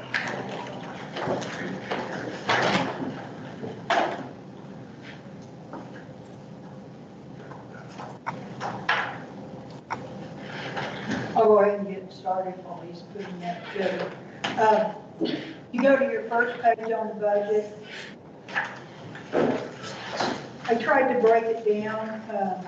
I know there are some newer aldermen, so they understand how the budget's put together.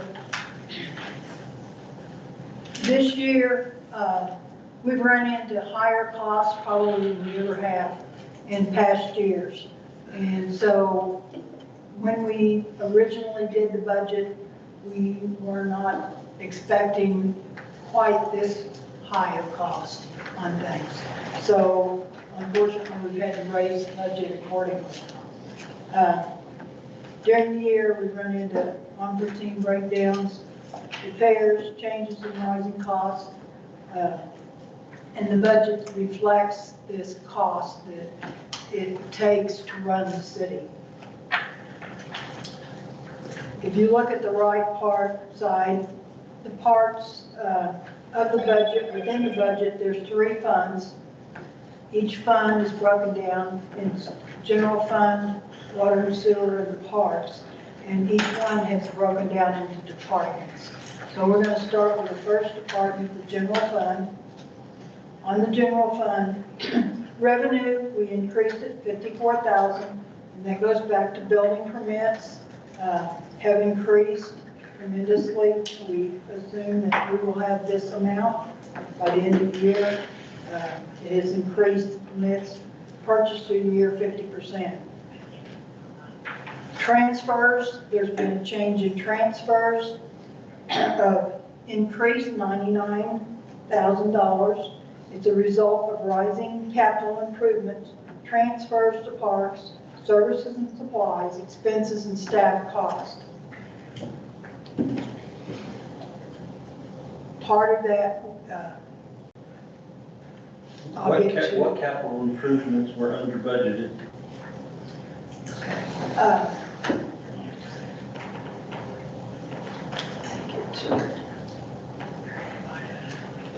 Computers were higher. Then we decided to do the payroll software. That was a big part of it right there. That was voted to move forward on. The computers? They ran higher. We figured they'd cost around $4,800 for the general fund. That's for 4 computers. They came in at? They come in at $5,420. The main increase goes back to the payroll software that was decided to go forward with, that the board decided to move forward. Because the current software we had wasn't working correctly, the timekeeping part of it. So that was voted on. It was $26,500. So that increased. That's the major part of the capital improvements. Any other questions about capital improvements? Well, that represents like $28,000. What was the 99? What's the 99,000? Let me get further in and Okay. it'll explain it, okay? Salaries and related expenses increased. When we originally did the budget, we did not include the loggers' increase in the original budget. So we had to include that in there. That's part of it. Also, there has been resignations, changes in staff. Staff hired at higher rates than that was in their original budget. So that raised the salaries $111,000. That includes different wages for different staff that was hired. Services and supplies increased $55,000. Rising costs has affected services and supplies. Auditing expense increased. We included the $100,000 for the state audit. For election expense, it increased $24,000 or $23,500. So that was not in the original budget, so that increased. We didn't put the audit expense in the original budget? We did. We did. We did.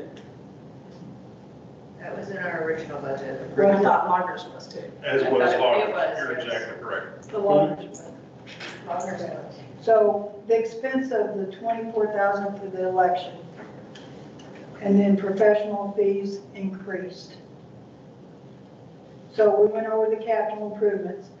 The transfer to Parks Fund increased 245,000, That was in the budget too. not 245,000. What was that Whatever it increase was for? in there. If you look at the original. What was that increase for? That was partly, has to do with rising costs plus the playground equipment. When we have received the $200,000 of ARPA funding, Yes, we did. I thought the playground equipment was funded by grants. But the cost is still there. You still have to account for the cost. And I thought that was all budgeted in the budget when we did the budget. Have we received all the grants? We have not received all the grants. What's outstanding? I don't remember the exact amount. About half of it, I believe, is still outstanding. Will any of this money be recouped when we get our grants? We will recoup most of it. There was What's the some, difference? there was some additional expenses because of the, maybe, you want to explain it? Yes, so currently outstanding, we have a $100,000 grant from Abilities First. Part of the $250,000 that the $245,000 transfer is the revenue that was supposed to come in from the ARPA fund in the first half of the year. It came in on like January 3rd instead of in 23. So we had to transfer that forward and carry that cost forward.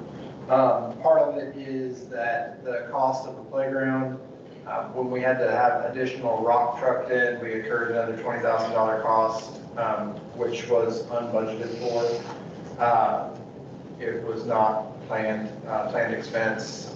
In addition to the playground expense, we have had some critical safety issues that we've had to address with bridges around the parks, some unplanned expenses in our vehicle line. We had one of our vehicles, we just incurred a $6,000 expense. And then just as Cameron said, the increase in costs across the board for everything. So As of right now, what's the total cost of the playground? the total cost of the playground will come in at $776,000. Do you mean for Willard or total? Hmm? Do you mean for Willard or the total cost? No, the total cost minus what we're, What's the net cost for Willard, I think is what he's asking. Okay, so the net cost for Willard will be $16,081 is the net cost to the city of Willard. That includes the 13,000 we had originally agreed to cover. Yes. So really, it's only going up $4,000. Yes. As a contextual comment with the preface, this was in another state. But oftentimes when you have a large expenditure and you have a large income to offset the expenditure, auditors look at that as a kind of like a budget extender. The safe route is exactly what Carolyn's doing, is to put it in the budget just in case that money doesn't manifest or manifests much later than you expect. Now you've authorized that expense. Without that, you don't have an authorized expenditure, even though someone else is committing to pay for it. That kind of makes sense.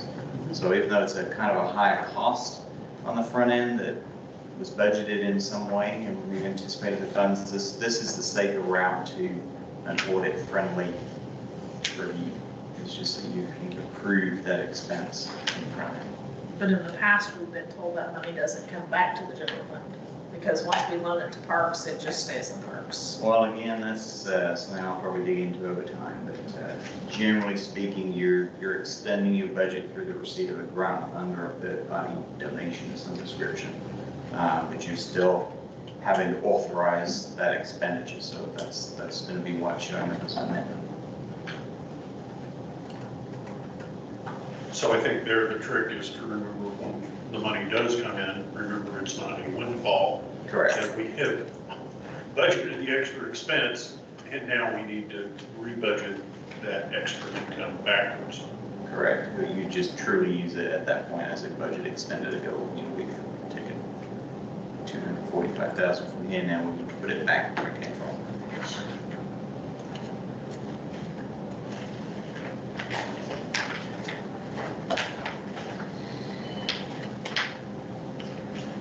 Ready to move forward? Okay.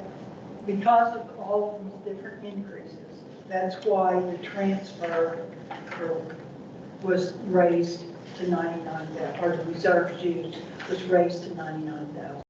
It was a combination of salaries, expense, capital improvements, and transfers. So that's what brought it on your question on the transfer. Any other questions on general? So if we'd already budgeted for audit and we had already budgeted to include the loggers, shouldn't that number be substantially less? Well, there was 111,000 in salaries and lockers.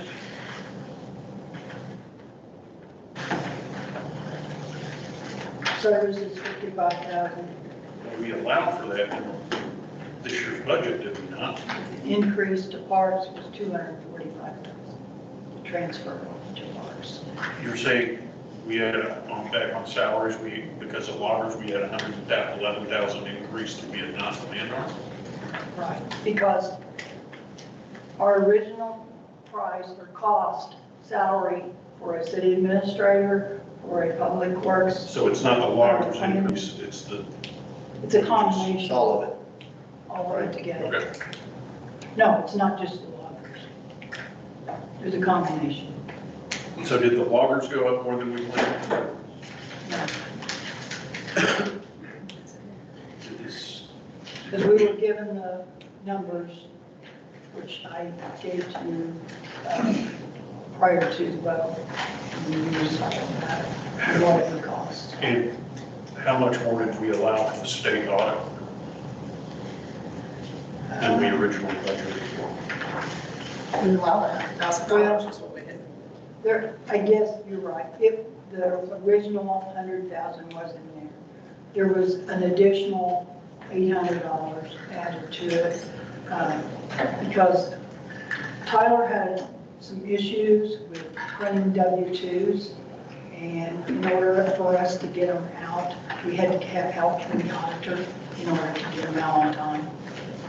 So I was thinking it wasn't, but you're right, it was. Have we got anything from the state auditor yet? Has that been started or?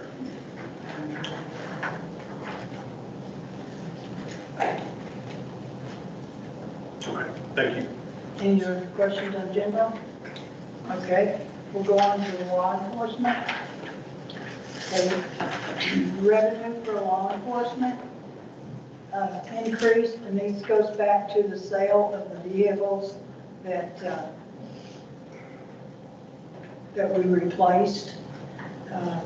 We increased that 18,000. Salaries and related expense actually decreased 14,000. And we went ahead and added the 5% in for the increase if the vote was voted for it. The logger increase was included. The reason it was less is because some higher paying officers had resigned and left, and lower, somebody that was in a step one for several years started at a lower level, so it lowered the cost over the total year of what the wages would be. Service and supplies actually decreased 3,000. That's because niche data portal is no longer being used, so we was able to take that out. Capital expense increased the cost of equipment installation for the police vehicles, 4,000. So the expenses actually decreased 32,000 for the police.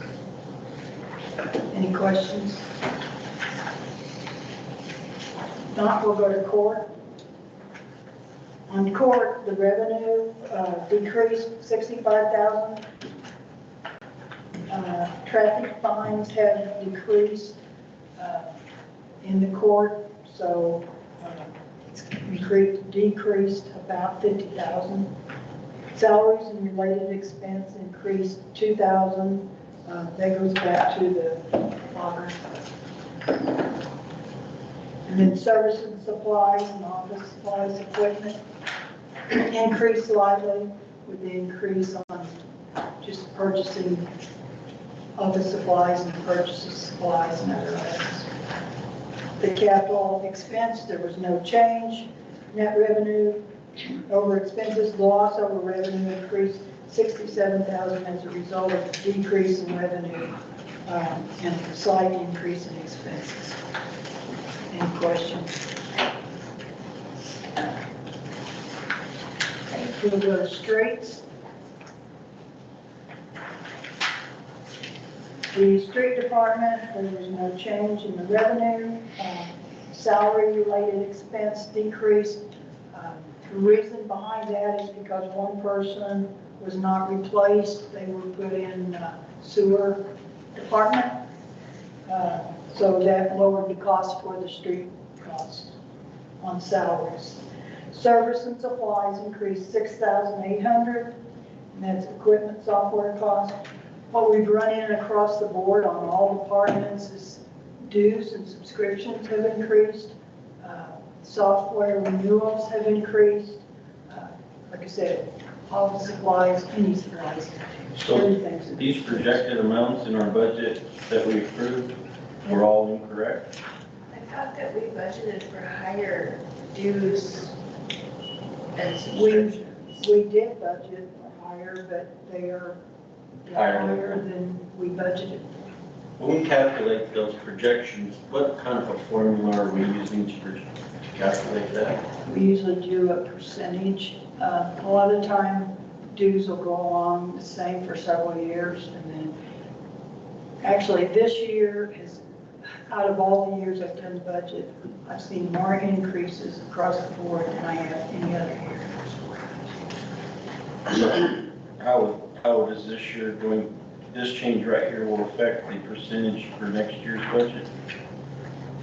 Yes, Adding 2 to 5, 6, 10%, what, you have a figure in mind? it depends on if prices continue, and from everything I'm hearing, I think they will, you know, I mean,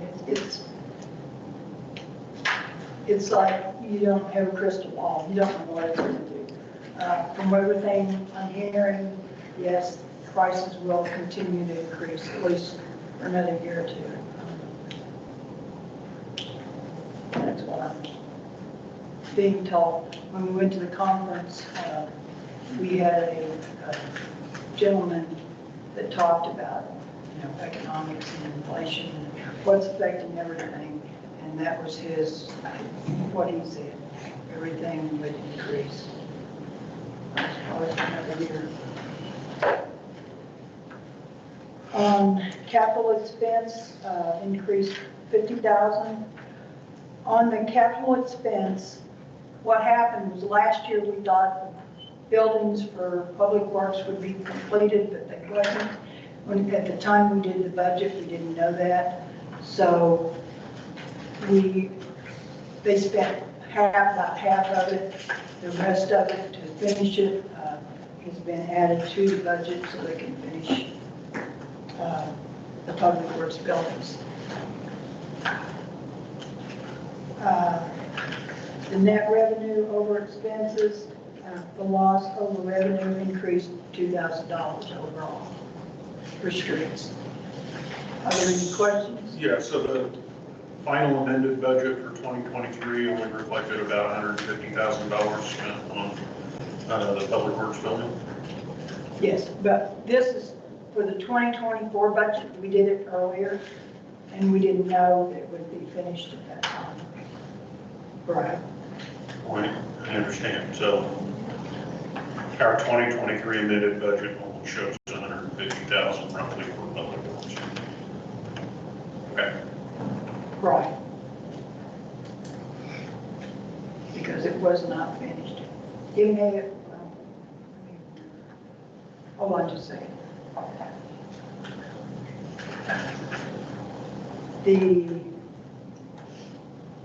We may have not lowered it. We may have left it alone, even though it didn't get, it wasn't spent.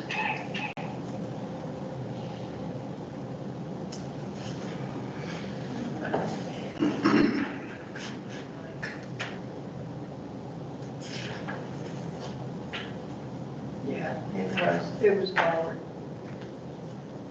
It was what? It was lowered.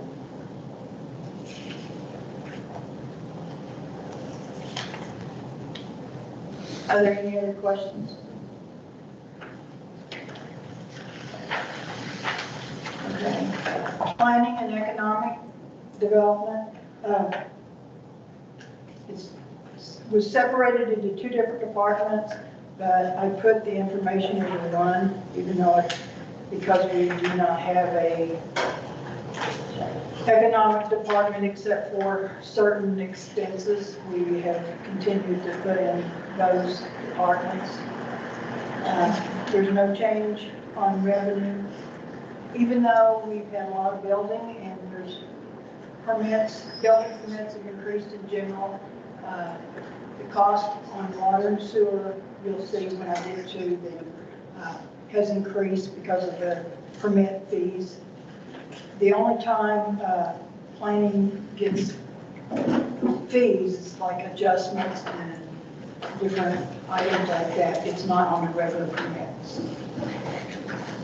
So there was no change.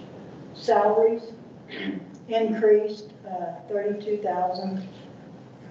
Again, there was changes in staff, so that changed what the amount for the original budget was, and then loggers as well.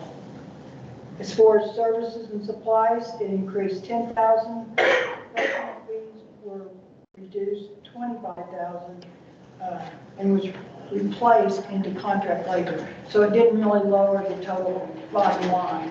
It just got moved to a different section. So what we did there is our contract labor for our contract inspectors, we wanted to be able to know exactly how much we're paying them and where we are in the year. Since the board allocated $24,000, we want to make sure we stay within that budget. So we pulled it out so we could monitor it more closely. Good work. Okay, equipment software costs increased slightly with the purchase of different software.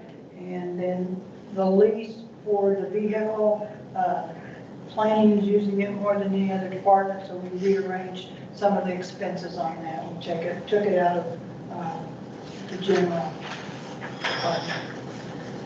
Net revenue over expenses, the loss over revenue increased 70,000 as a result of the decrease in revenue and slight increases in expenses. Any questions?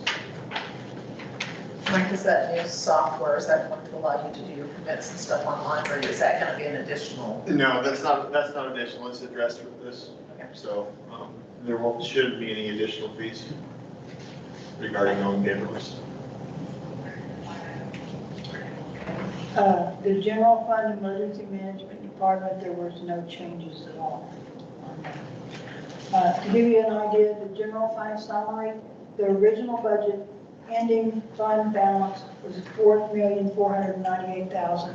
The new fund balance is $4,419,000. This is a $78,000 decrease in fund balance. Rising costs across the board in all areas, capital improvements are the majority of the increases. Salary increases for staff positions were filled, adding to some of the cost.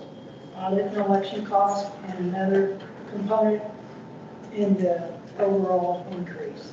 There were some areas that did decrease to lessen some of the effects of the increases. So overall change was less than 2% in the bottom line. Any questions? Okay, we'll go to water and sewer.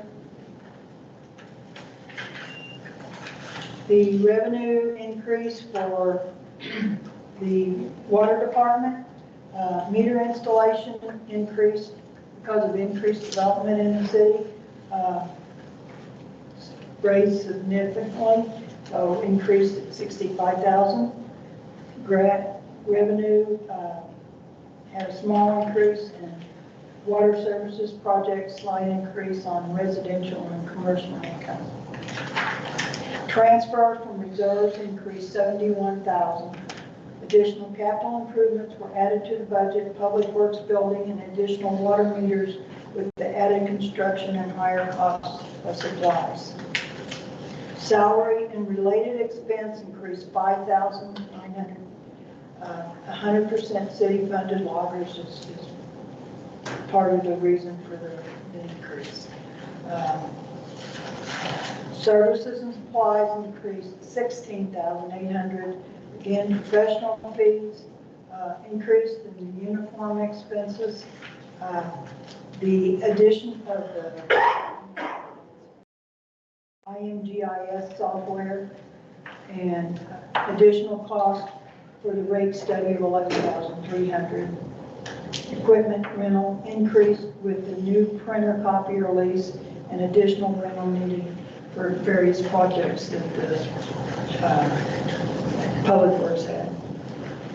Go to the next page. Capital expense increased to 132,000. This includes 50,000 for the Public Works building, water meters, 60,000 because additional meters were needed. Water losses expenses have increased. The cost of supplies at increase at 10,000. The missions communication software had to be updated, costing 12,000. And a pipe cutter was added due to the wear of current equipment. Transfer expense increased 55,000 to the sewer department from water. The net revenue over expenses, the loss over revenue increased 71,000. Any questions? Okay, we will go to the sewer department. Revenue increased to 122,000, what we're projecting. The sewer hookup fees, again, goes back to the development and permits that were sold. The month of December, when we originally did the budget, we wasn't thinking about the trash, which was discontinued at the end of the year, being carried over to 2024. But because the billing and the revenue for the previous month was included, we had to add that in. So there was actually revenue of $12,000 on trash. And that was for trash that was purchased in December by the citizens or for the citizens. The transfer from reserves increased 60,000 plus an additional 55,000 transferred from the water department. For sewer. Additional capital improvements were added to the budget, Public Works building and the mission communications update. Salaries increased 86,000, 100% city funded retirement, increased employee insurance costs, merit raises, and one employee moved from streets to sewer. Service and supplies increased 59,000. Professional fees increased.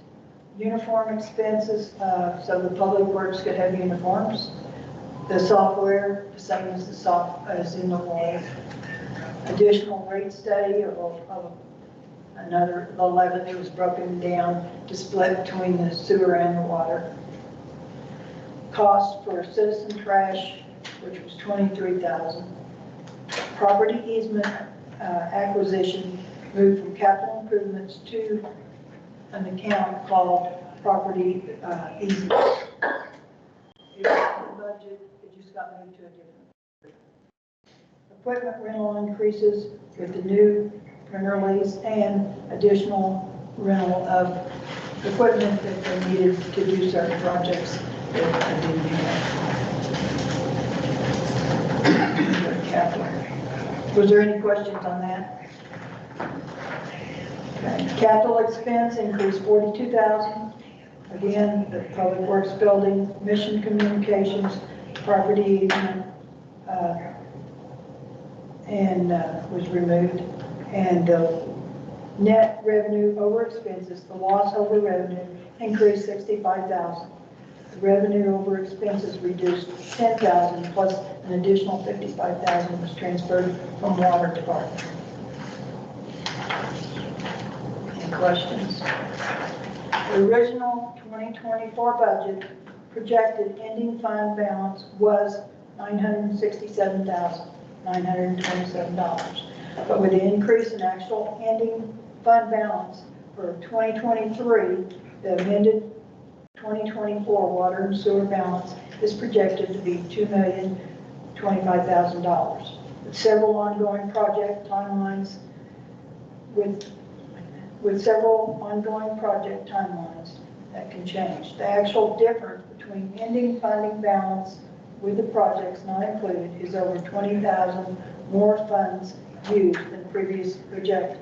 The overall fund balance was a 52% increase for the water and sewer fund budget. Again, water and sewer fund budget increased because it was for funds that we did not spend last year that was in the budget. Any questions?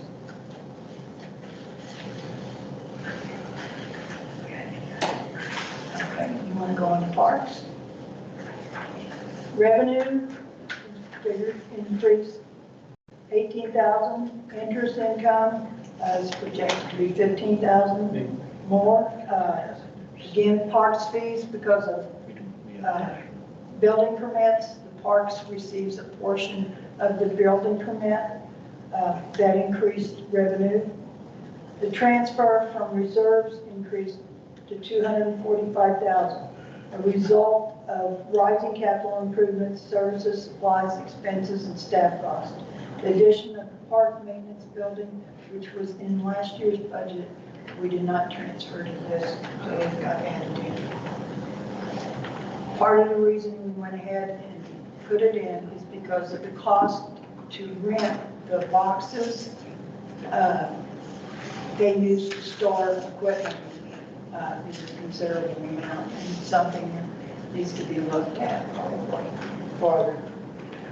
Salaries increased 16,000, the loggers being part of it, insurance costs across the board in all departments and funds, there was an increase. Services and supplies increased 46,000, rising costs for supplies, insurance for special events, the Freedom Fest, and Veterans Day. It costs more than it used to because it's a separate insurance policy. The cost of the storage containers that I was talking about. The addition of time clock police, which was the payroll time clock that we have to police for the new software. The increase in travel and training of $1,590 and contract labor increase for basketball.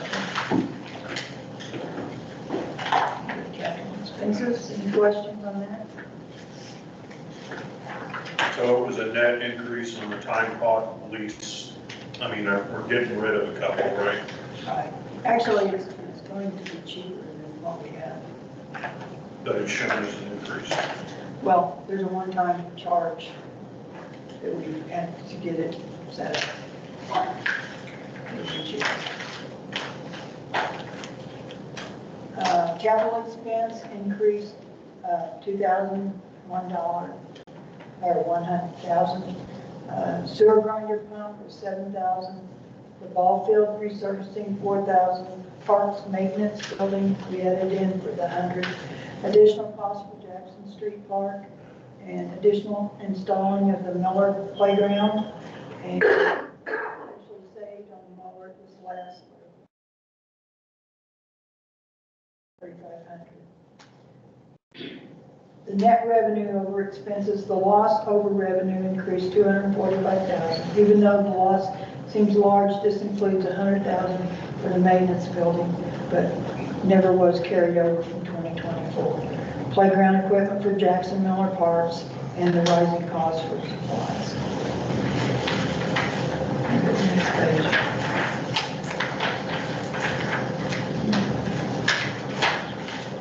The original ending funding balance was 86,000. The new fund balance is 37,000.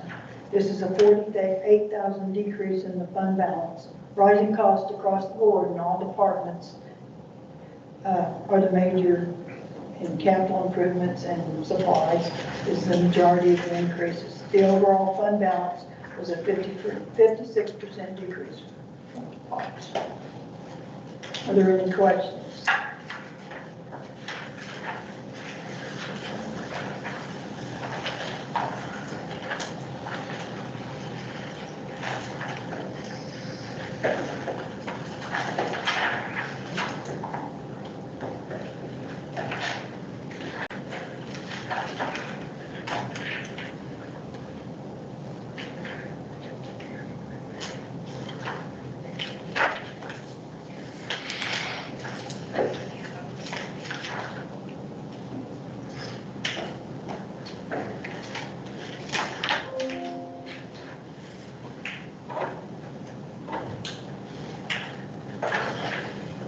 That's it.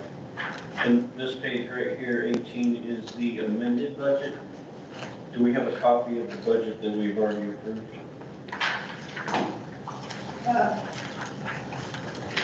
It is, well, actual 22, 23, and 24 approved budget. And then you amended the last column. Where at? Okay, there's 4 columns, and Uh-huh. if you go look at the budget, Is it page 20?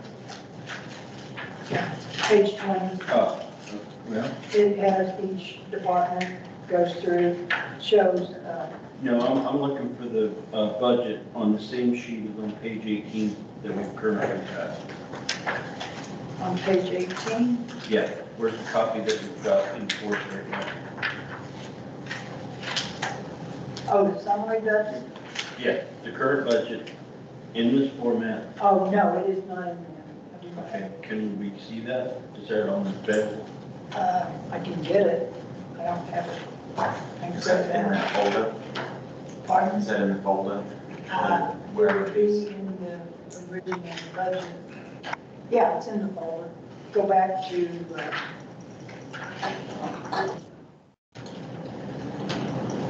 yeah, it's under budget summary 2020.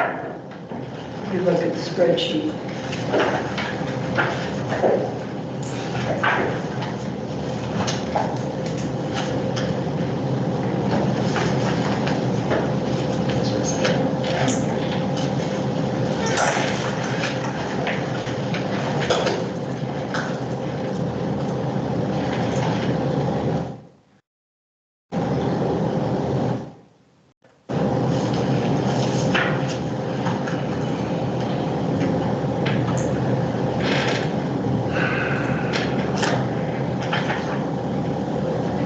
Is it coming up for everybody's screen? Yeah.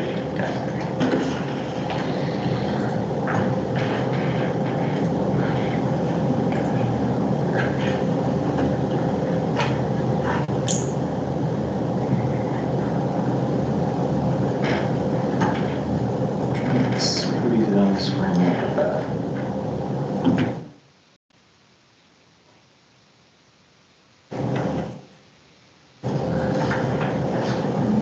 How's that?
this is a declaration of this is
Oh, wow.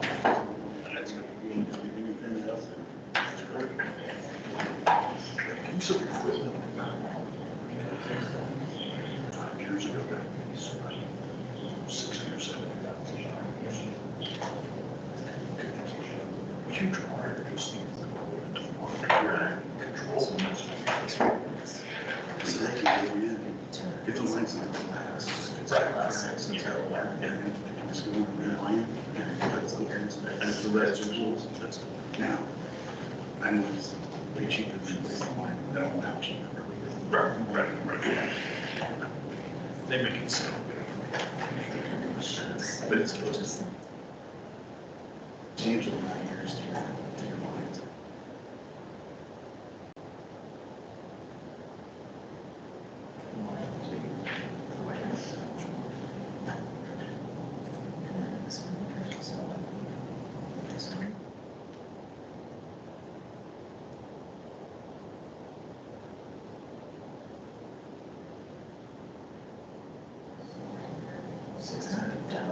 $600,000 wouldn't take that. That's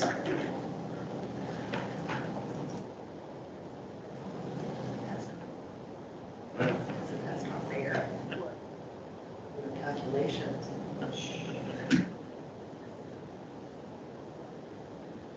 There's an open seat right there.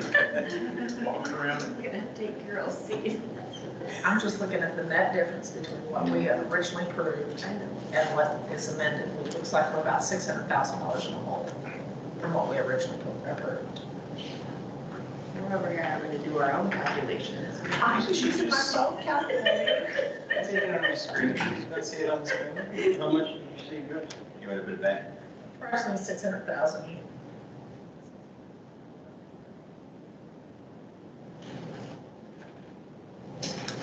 So that's not Once fair. you do your calculations with Excel calculator. Yeah.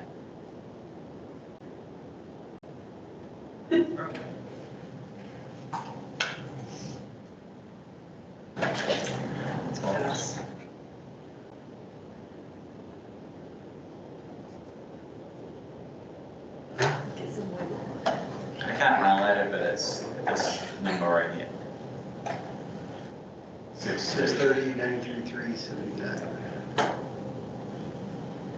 So we're seeing more revenue from more expenses as well, so it's just an offset. Hopefully we will see a bit more revenue from the court, here in due course. There's been a bit of a bottleneck, but I think we will finish off that.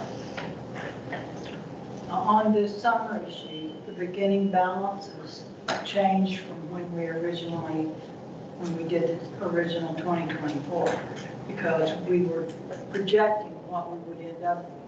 We actually ended up with more than we had originally projected. So your beginning balances, if you're looking at that bottom line, your beginning balances are higher. So essentially, there'll be more money in the bank at the end of the year than what's anticipated, but there would have been even more had the expenses not been up, right?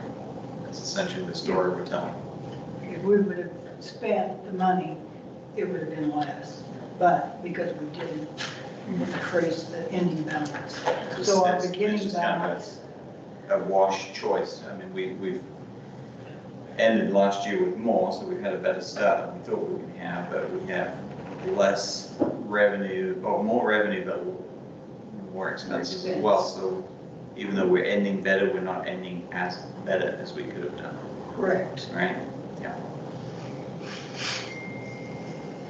Well, does that not show that we anticipated maintenance budget where this shows we're I think she's looking at this one. Yeah, overall, we're down. so we're less than what we thought we were gonna be. Less better than that. That was. Sorry. No, that's fine. But here, this is the picture we're looking at. So we're saying it's based on this budget here.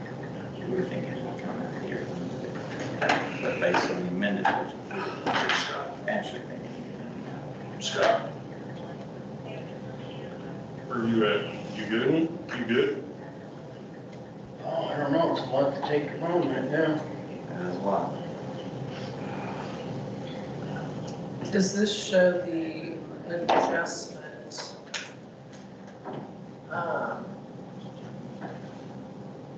Yeah, potentially does.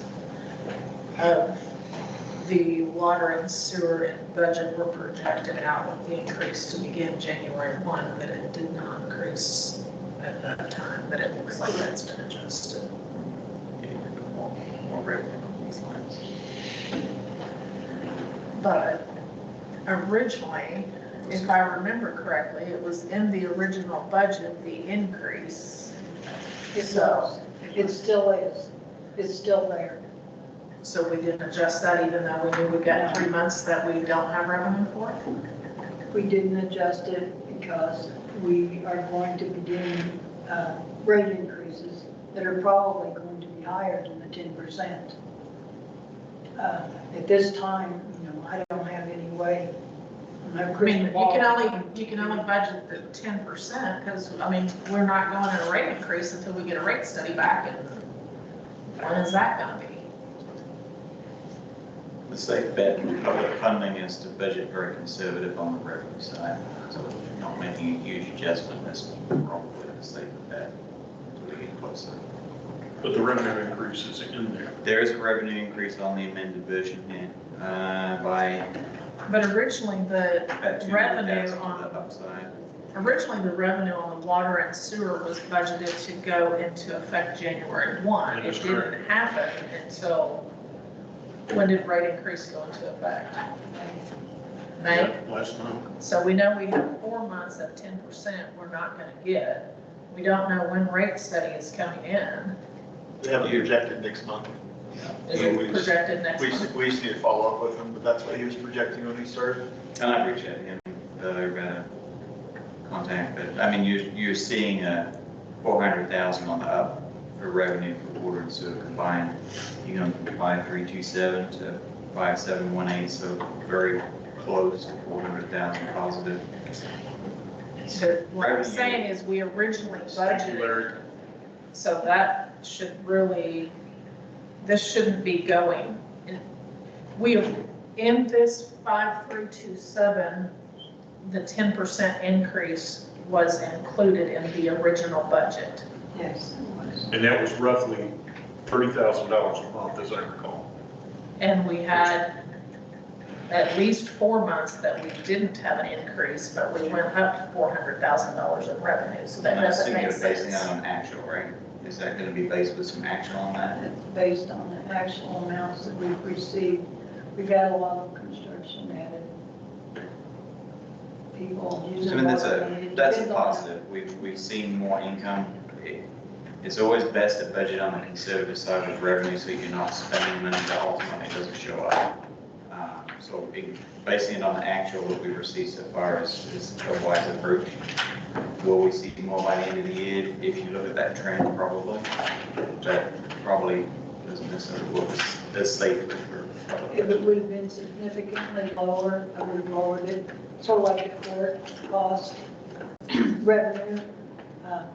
It's been significantly lower, so therefore we lowered the revenue for the court.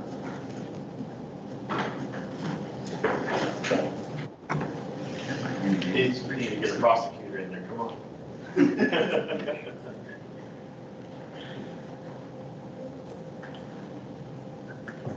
These are just. I mean, it's ultimately up to the board, whatever you want to do. If you want to lower it down, we'll still be doing an amended budget one more time at least before the end of the year. We probably need to look at it when we do the rate increase and determine then what our revenue is going to be and determine where we're at that point and adjust.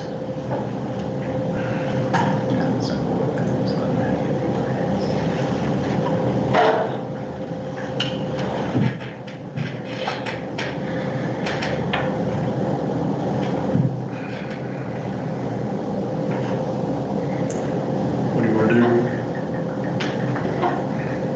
I mean, as a board member, I can only go off of what is presented by the financial department. So if that's what the financial department is saying, that's what it needs to be. But again, we question several things that's not to the best of our recollection from budget session. But, I mean, I'm saying ultimately it has to be approved, doesn't it? Well, I don't know that it has to be approved, it's not. Well, I mean, we have to move forward, but.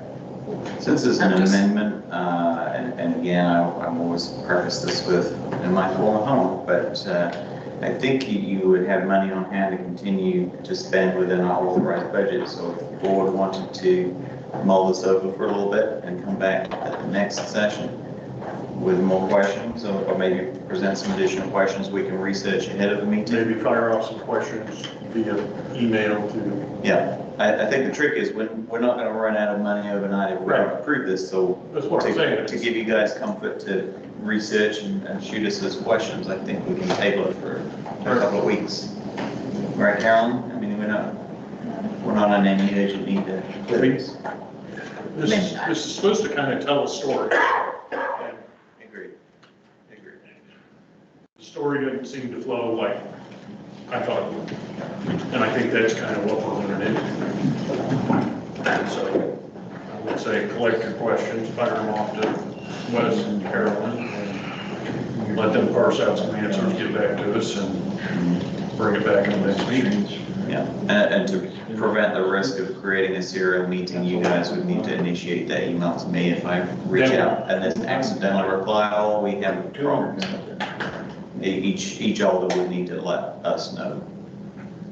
Yes. And then we'll take that and research it. Did you guys catch that? Yes, sir. I mean, I've amended court for you guys, prosecutor's side, but I will tell you, each time you lose an officer, I mean, we show that normally other officers are gonna write whatever tickets they write, they don't normally pick up the slack if somebody in. I was totally joking. No, I know, but I'm telling you, when you're down police, that we aren't supposed to speak of court as a revenue source, but. Well, that's it. The court is not going to be a revenue source. But you do lose enforcement each time you drop.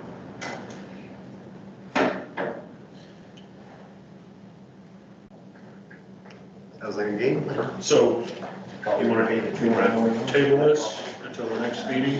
You guys can send out your questions on this and we'll get some answers. Yeah. Okay, could I have a motion to table, please? Make a motion that we put this on the agenda for our next meeting to dive into a little deeper. And I believe your code requires a June amendment review, so I mean, we're still within compliance, I believe, by, to get it done by the next meeting. I think it'll be okay. Would it have to be a first and second read then? Hey? No? Is that good? Do we just have to approve it for the read, or? Well, I think you can get your second in at that time, right? Well, if we're not gonna do this today. Well, you did just read it. Okay, that counts. I mean, didn't we? I mean, isn't that what we just did? I'm not sure if it's not approved. Does this still count? We didn't read the ordinance. We didn't have an actual read of the Well, I mean, ordinance. nobody tabled it though, right? Not yet. Not yet. I got We're a trying to question. do. Can it be voted yes for the first read and then the changes made? Yes, so I would do the first read tonight, and then if there's changes need to be made, you can move to amend the ordinance before it passes. That's next time. Okay, But then you've already got your first read out there. okay. That would give us the most chance of succeeding with our code And that way the change. and still allow you guys to ask questions. And that's better practice than doing the first and second read at the next meeting. Yeah, I mean, yeah, because you've already got your notice out there. I mean, if that's always favorable to do two actual separate ones, then put them through as an emergency. And at the next meeting, if there's still questions to be answered, you can postpone the second reading to another date. So I mean, Does that's, that keep us from meeting our June deadline?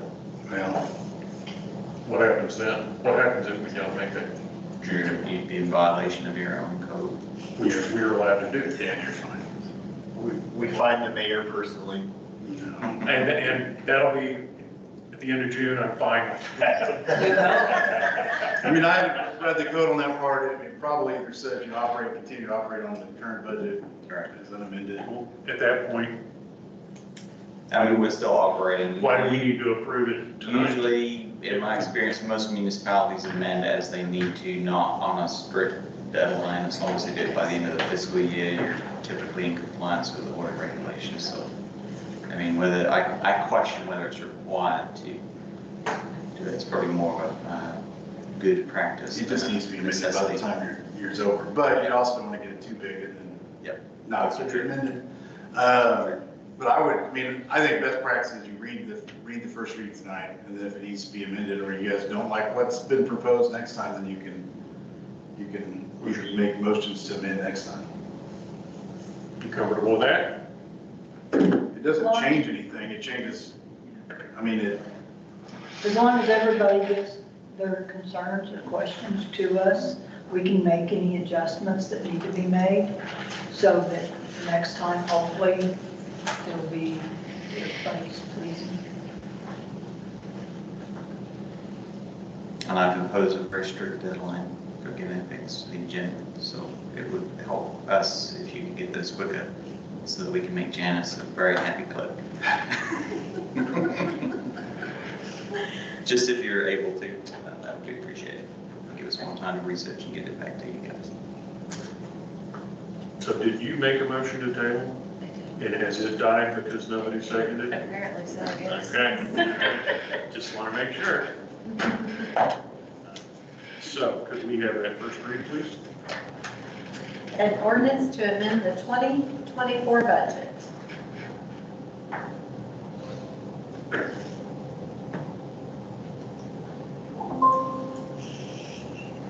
So how will we word this? You're gonna, if you move it forward, you just work with the approval. Just approve it, and then we'll come back and address it. So Yep. I'll make a motion to approve the read.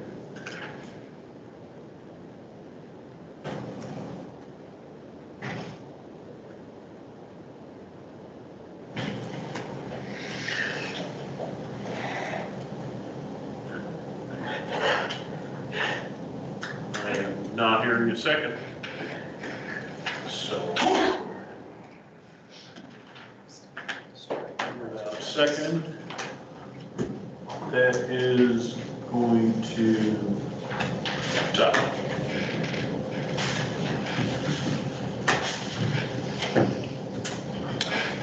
Well, I don't think that changed. The first reading doesn't need a vote. You just read it the first time, and it's moved to the second reading. You always vote on the first reading. Do we not have You don't to? have to. Yeah, you're not voting to approve. Not on the first reading, it's just you're reading it to make it out there for the, Really? yeah. Yeah, you kind I of. love learning best practice, man. So it would just say, you know, I mean, an ordinance. If we only knew what we were doing, that'd be great. That's why we got him here. It's basically just putting it on notice that that you got this out there and that if you want to show up next time to debate it or listen to it some more.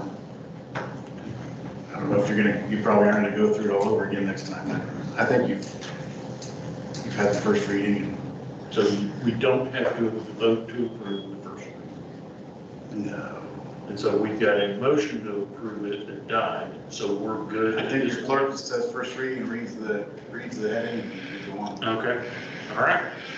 Which we already did, I think, right? I already Yeah, did. so that's why I said, I thought we'd already first read, so no, yeah, you're good. Okay. When right before we presented it, I think, right? So, first readings happen, you'll table it if you don't want to vote on it next time. Right, sounds good. Thank you. Item number 18, water tower number 2. Mr. Bodenhamer.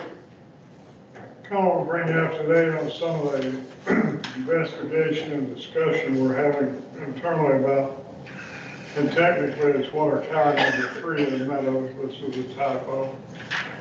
And we're using number 3 to end the distinction that Willard's utility system is the Meadows. It's all one utility system.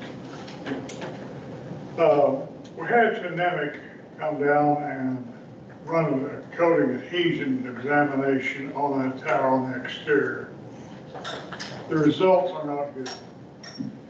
The coatings are not adhered well to the tower, and the two coats are not adhered well to each other. Brings up the question, did some hope that we could recoat that tower without sandblasting it and incurring that cost. We don't know that for sure at this point, but it's beginning to look that way. And another thing has arisen. The desire is always to coat the outside of the towers so they look good to the public. But a water tower never rotted from the outside in. The deterioration from the inside out. We were originally looking at maybe exterior coating the tower, then following up a year or so later, a tower with a rate structure financed it, the interior. Well, we had repaired a leak. There was a slag inclusion in wells here about a year ago. And we did not clean the tower. We only repaired that leak to stop it. So really now thinking that the interior of the tower should become the priority over the exterior. There's another reason why. You spend a tremendous amount of money to put a good coating on the exterior of the tower. Then you follow up with an interior inspection. Then you find a well that is suspect, slag included, pitted. You want to fix that.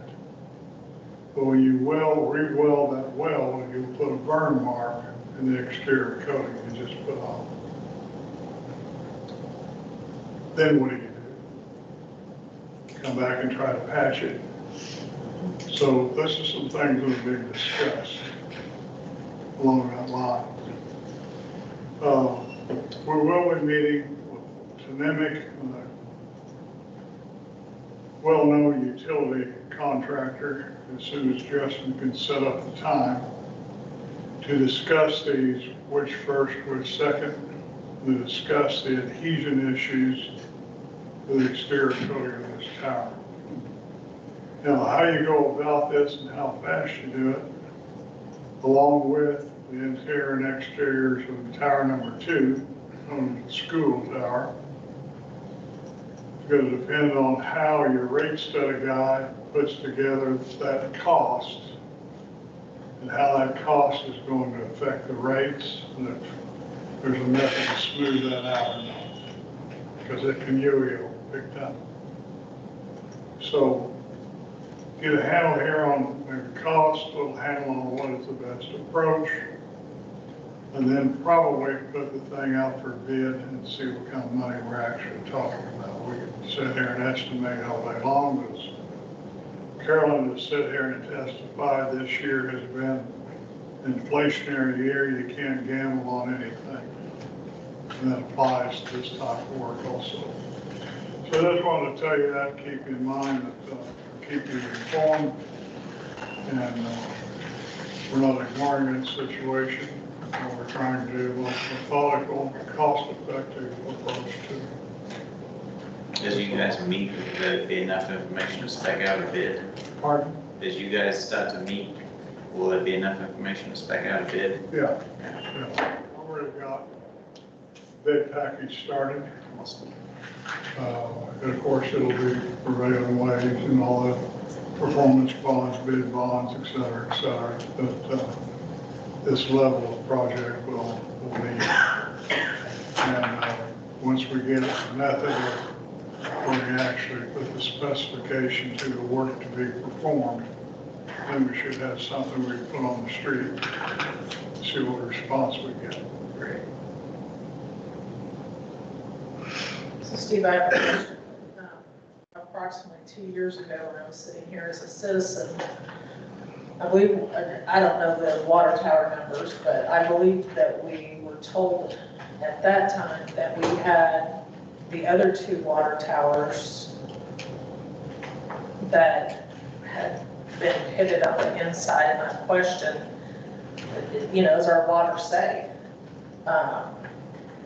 And I think this year's budget, the proposal was that we would go ahead and paint the other water towers as well, if I remember correctly.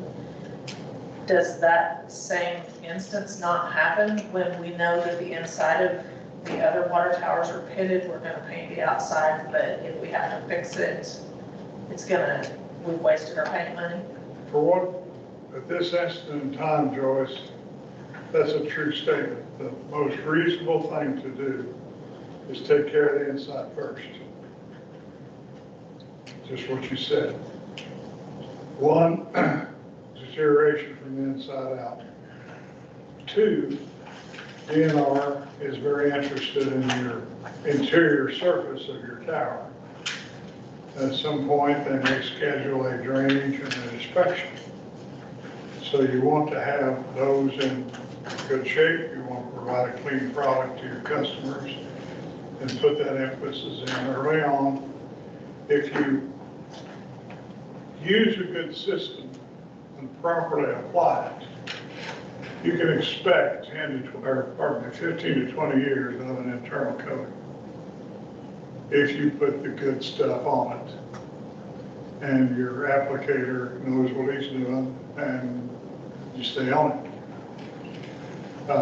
What we're looking here is deferred maintenance for a long period of time, where there will be annual big-time costs in hundreds of thousands of dollars.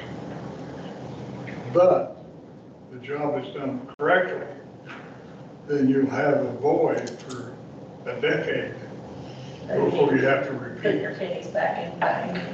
And then that goes back into your accounting mechanisms, which you're not really set up for at this point, but it's something to think about. In your rate structure, in my opinion, you need to develop a capital projects reserve and a major maintenance reserve. Major maintenance, you accumulate money over the decade. Now I've got a fund, I can pay out my next round of maintenance costs.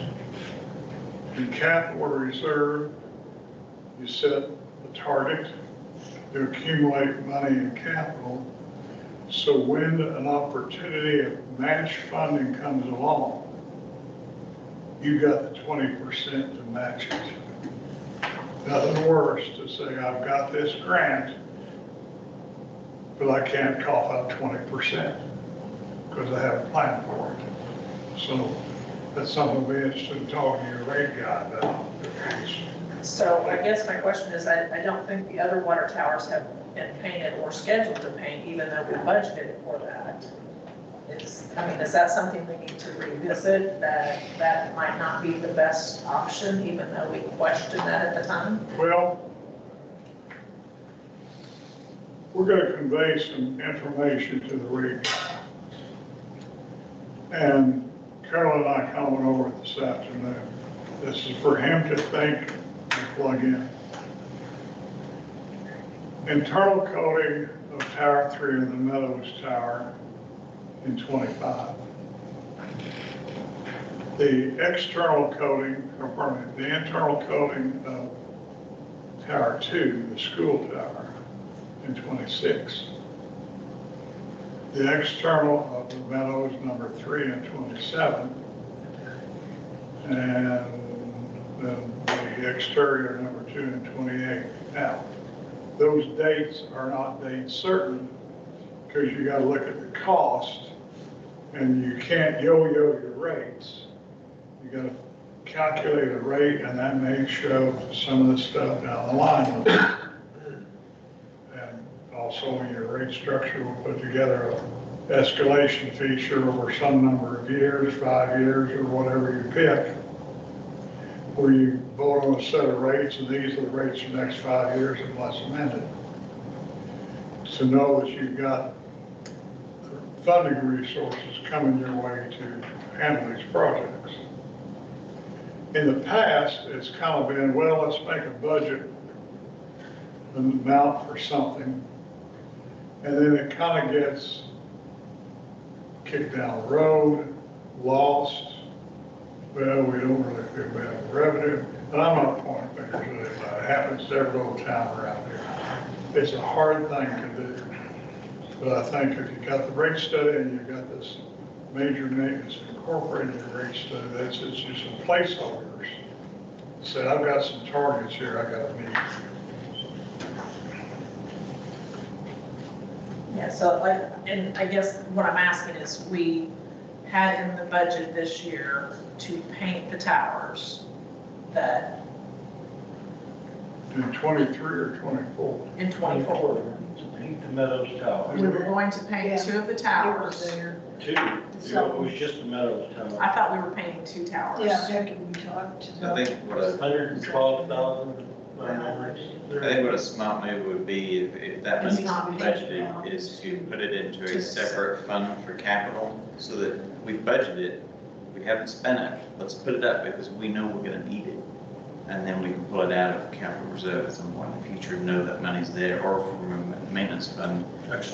We set this up in Kansas where I left, they didn't have, other cities don't do capital planning. And it's just like Steve says, I mean, you've got to put the money away at some point, and then when you spend the money, because now you've done the maintenance, you don't just breathe a sigh of relief for the next 40 years. Now you rebuild the fund for the next time you have to do it.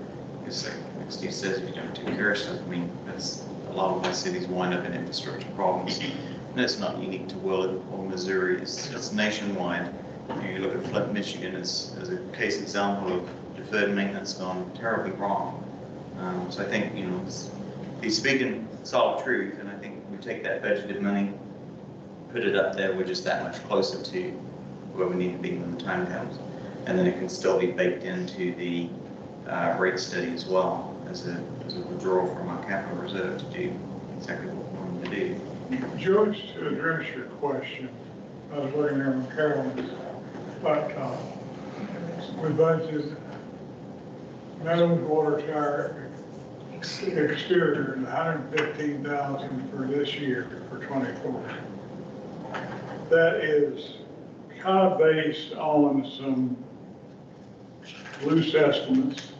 I'm just saying, I don't think we should paint. I mean, can we take the paint approval off the table and work on the inside, which is what I think my push was for when we were going through budget. That again, I was here 2 years ago and we were told by whoever went inside the tank that we were in dire need of getting it fixed, and it hadn't been fixed yet. So can we take painting off the table? You can. Sorry. Amend it. That's all I'm saying. Of course we can. The answer is yes. Yeah, I think the recommendation really is, instead of taking it off, just transfer it. Yeah, to the fund. postpone and do internal first. Don't take it off to where now we go, oh. Don't No, take the money out. no, it needs to be done, We but need to internal is transition a what is priority, allocated. which Exactly. is what I was Exactly. asking Allocated during to budget internal. and was told that no, it wasn't a priority, that the external is the priority, but it sounds. You are correct. I just want to make sure that we don't end up painting because it was in the budget when that money really needs to go to internal.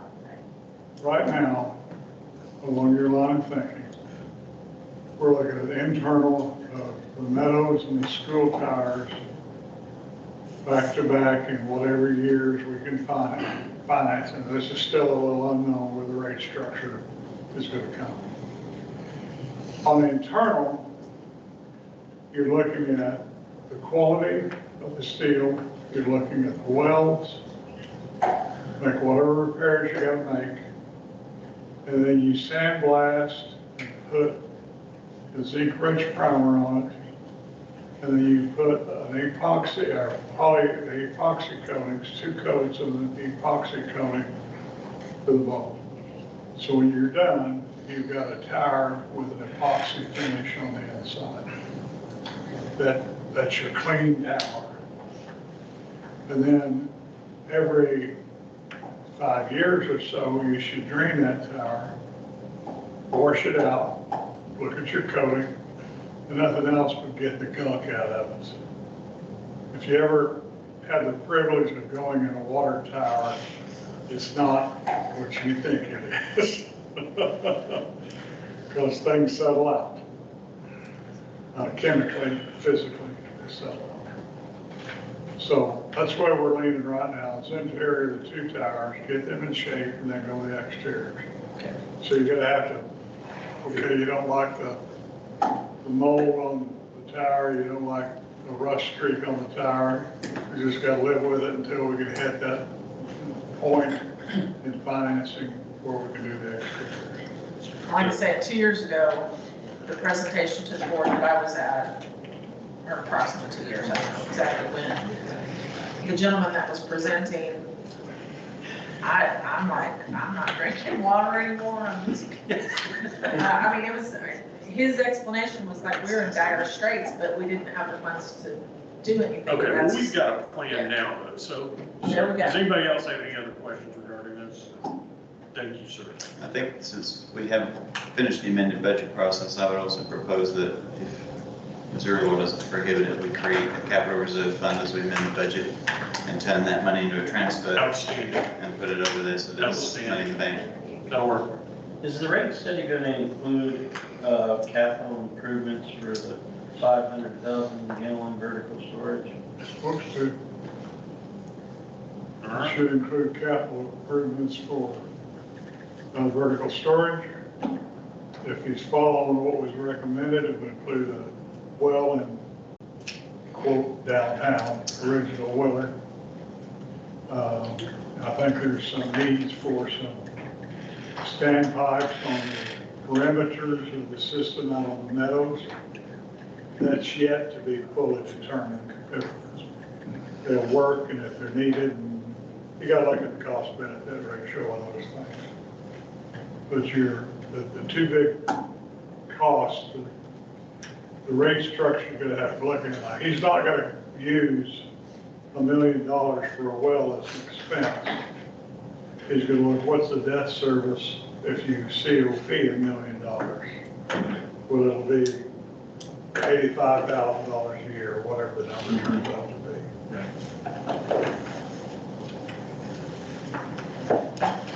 All right.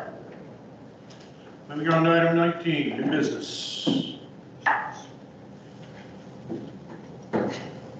Hearing none. Moving on to item 20. Time out. Scott had sent an email about recognizing the ball team. I don't know if that's something that Recognize what? That was David. David did. The baseball team. Yeah, Oh, yeah. somebody had sent something. Yeah. asking on that, and is that something that we can, I mean, I think we should do. I think the community on the whole should do that. That's twice in the last 4 years that they won the state championship. That's pretty impressive. Well, let's put a proclamation together for the next meeting. Can we invite them? No, absolutely not. I know they probably would not be interested in coming, however. You can invite anybody you want. I don't know if the fire would go along with it, but Dave and I were talking about it, because where I grew up, whenever we won the state title, I mean, the team was met at the city limits, we got on the fire trucks, and we got a police escort, and we rolled through town. Yes. I was surprised to find out that Woodland didn't do that. Yeah. We could do the proclamation in public someplace, so like in the stadium or whatever, and have a whole board there. That would be fantastic. Have a Invite the parade. community. Maybe you could incorporate that into Freedom Fest. No, Jason just shot. Jason's got a dump on his plate. he does not have the floor here. A couple of years ago, when the last won the state baseball title, and they also won the volleyball state title that year, there was a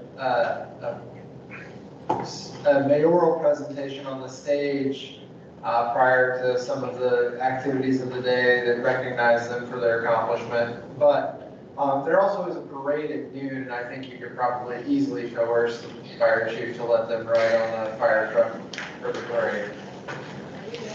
Okay, good idea. I mean, maybe not easily, but you could coerce him, I think. I think that's probably doable. Nice, yes, so there we go. All right. Any other matters? Item number 20, unfinished business. Going once, going twice. Item 21, could I have a motion to adjourn the meeting? I'll make a motion to adjourn the meeting. I'll second that. Okay, we have a first and a second. So Alderman Smith. Yes. Alderman Fiedler. Yes. Alderman King. Yes. Alderman Lancaster. Yes. Alderman Swattas. Yes. Mayor Mayor. Well, sorry, I zoned out on you.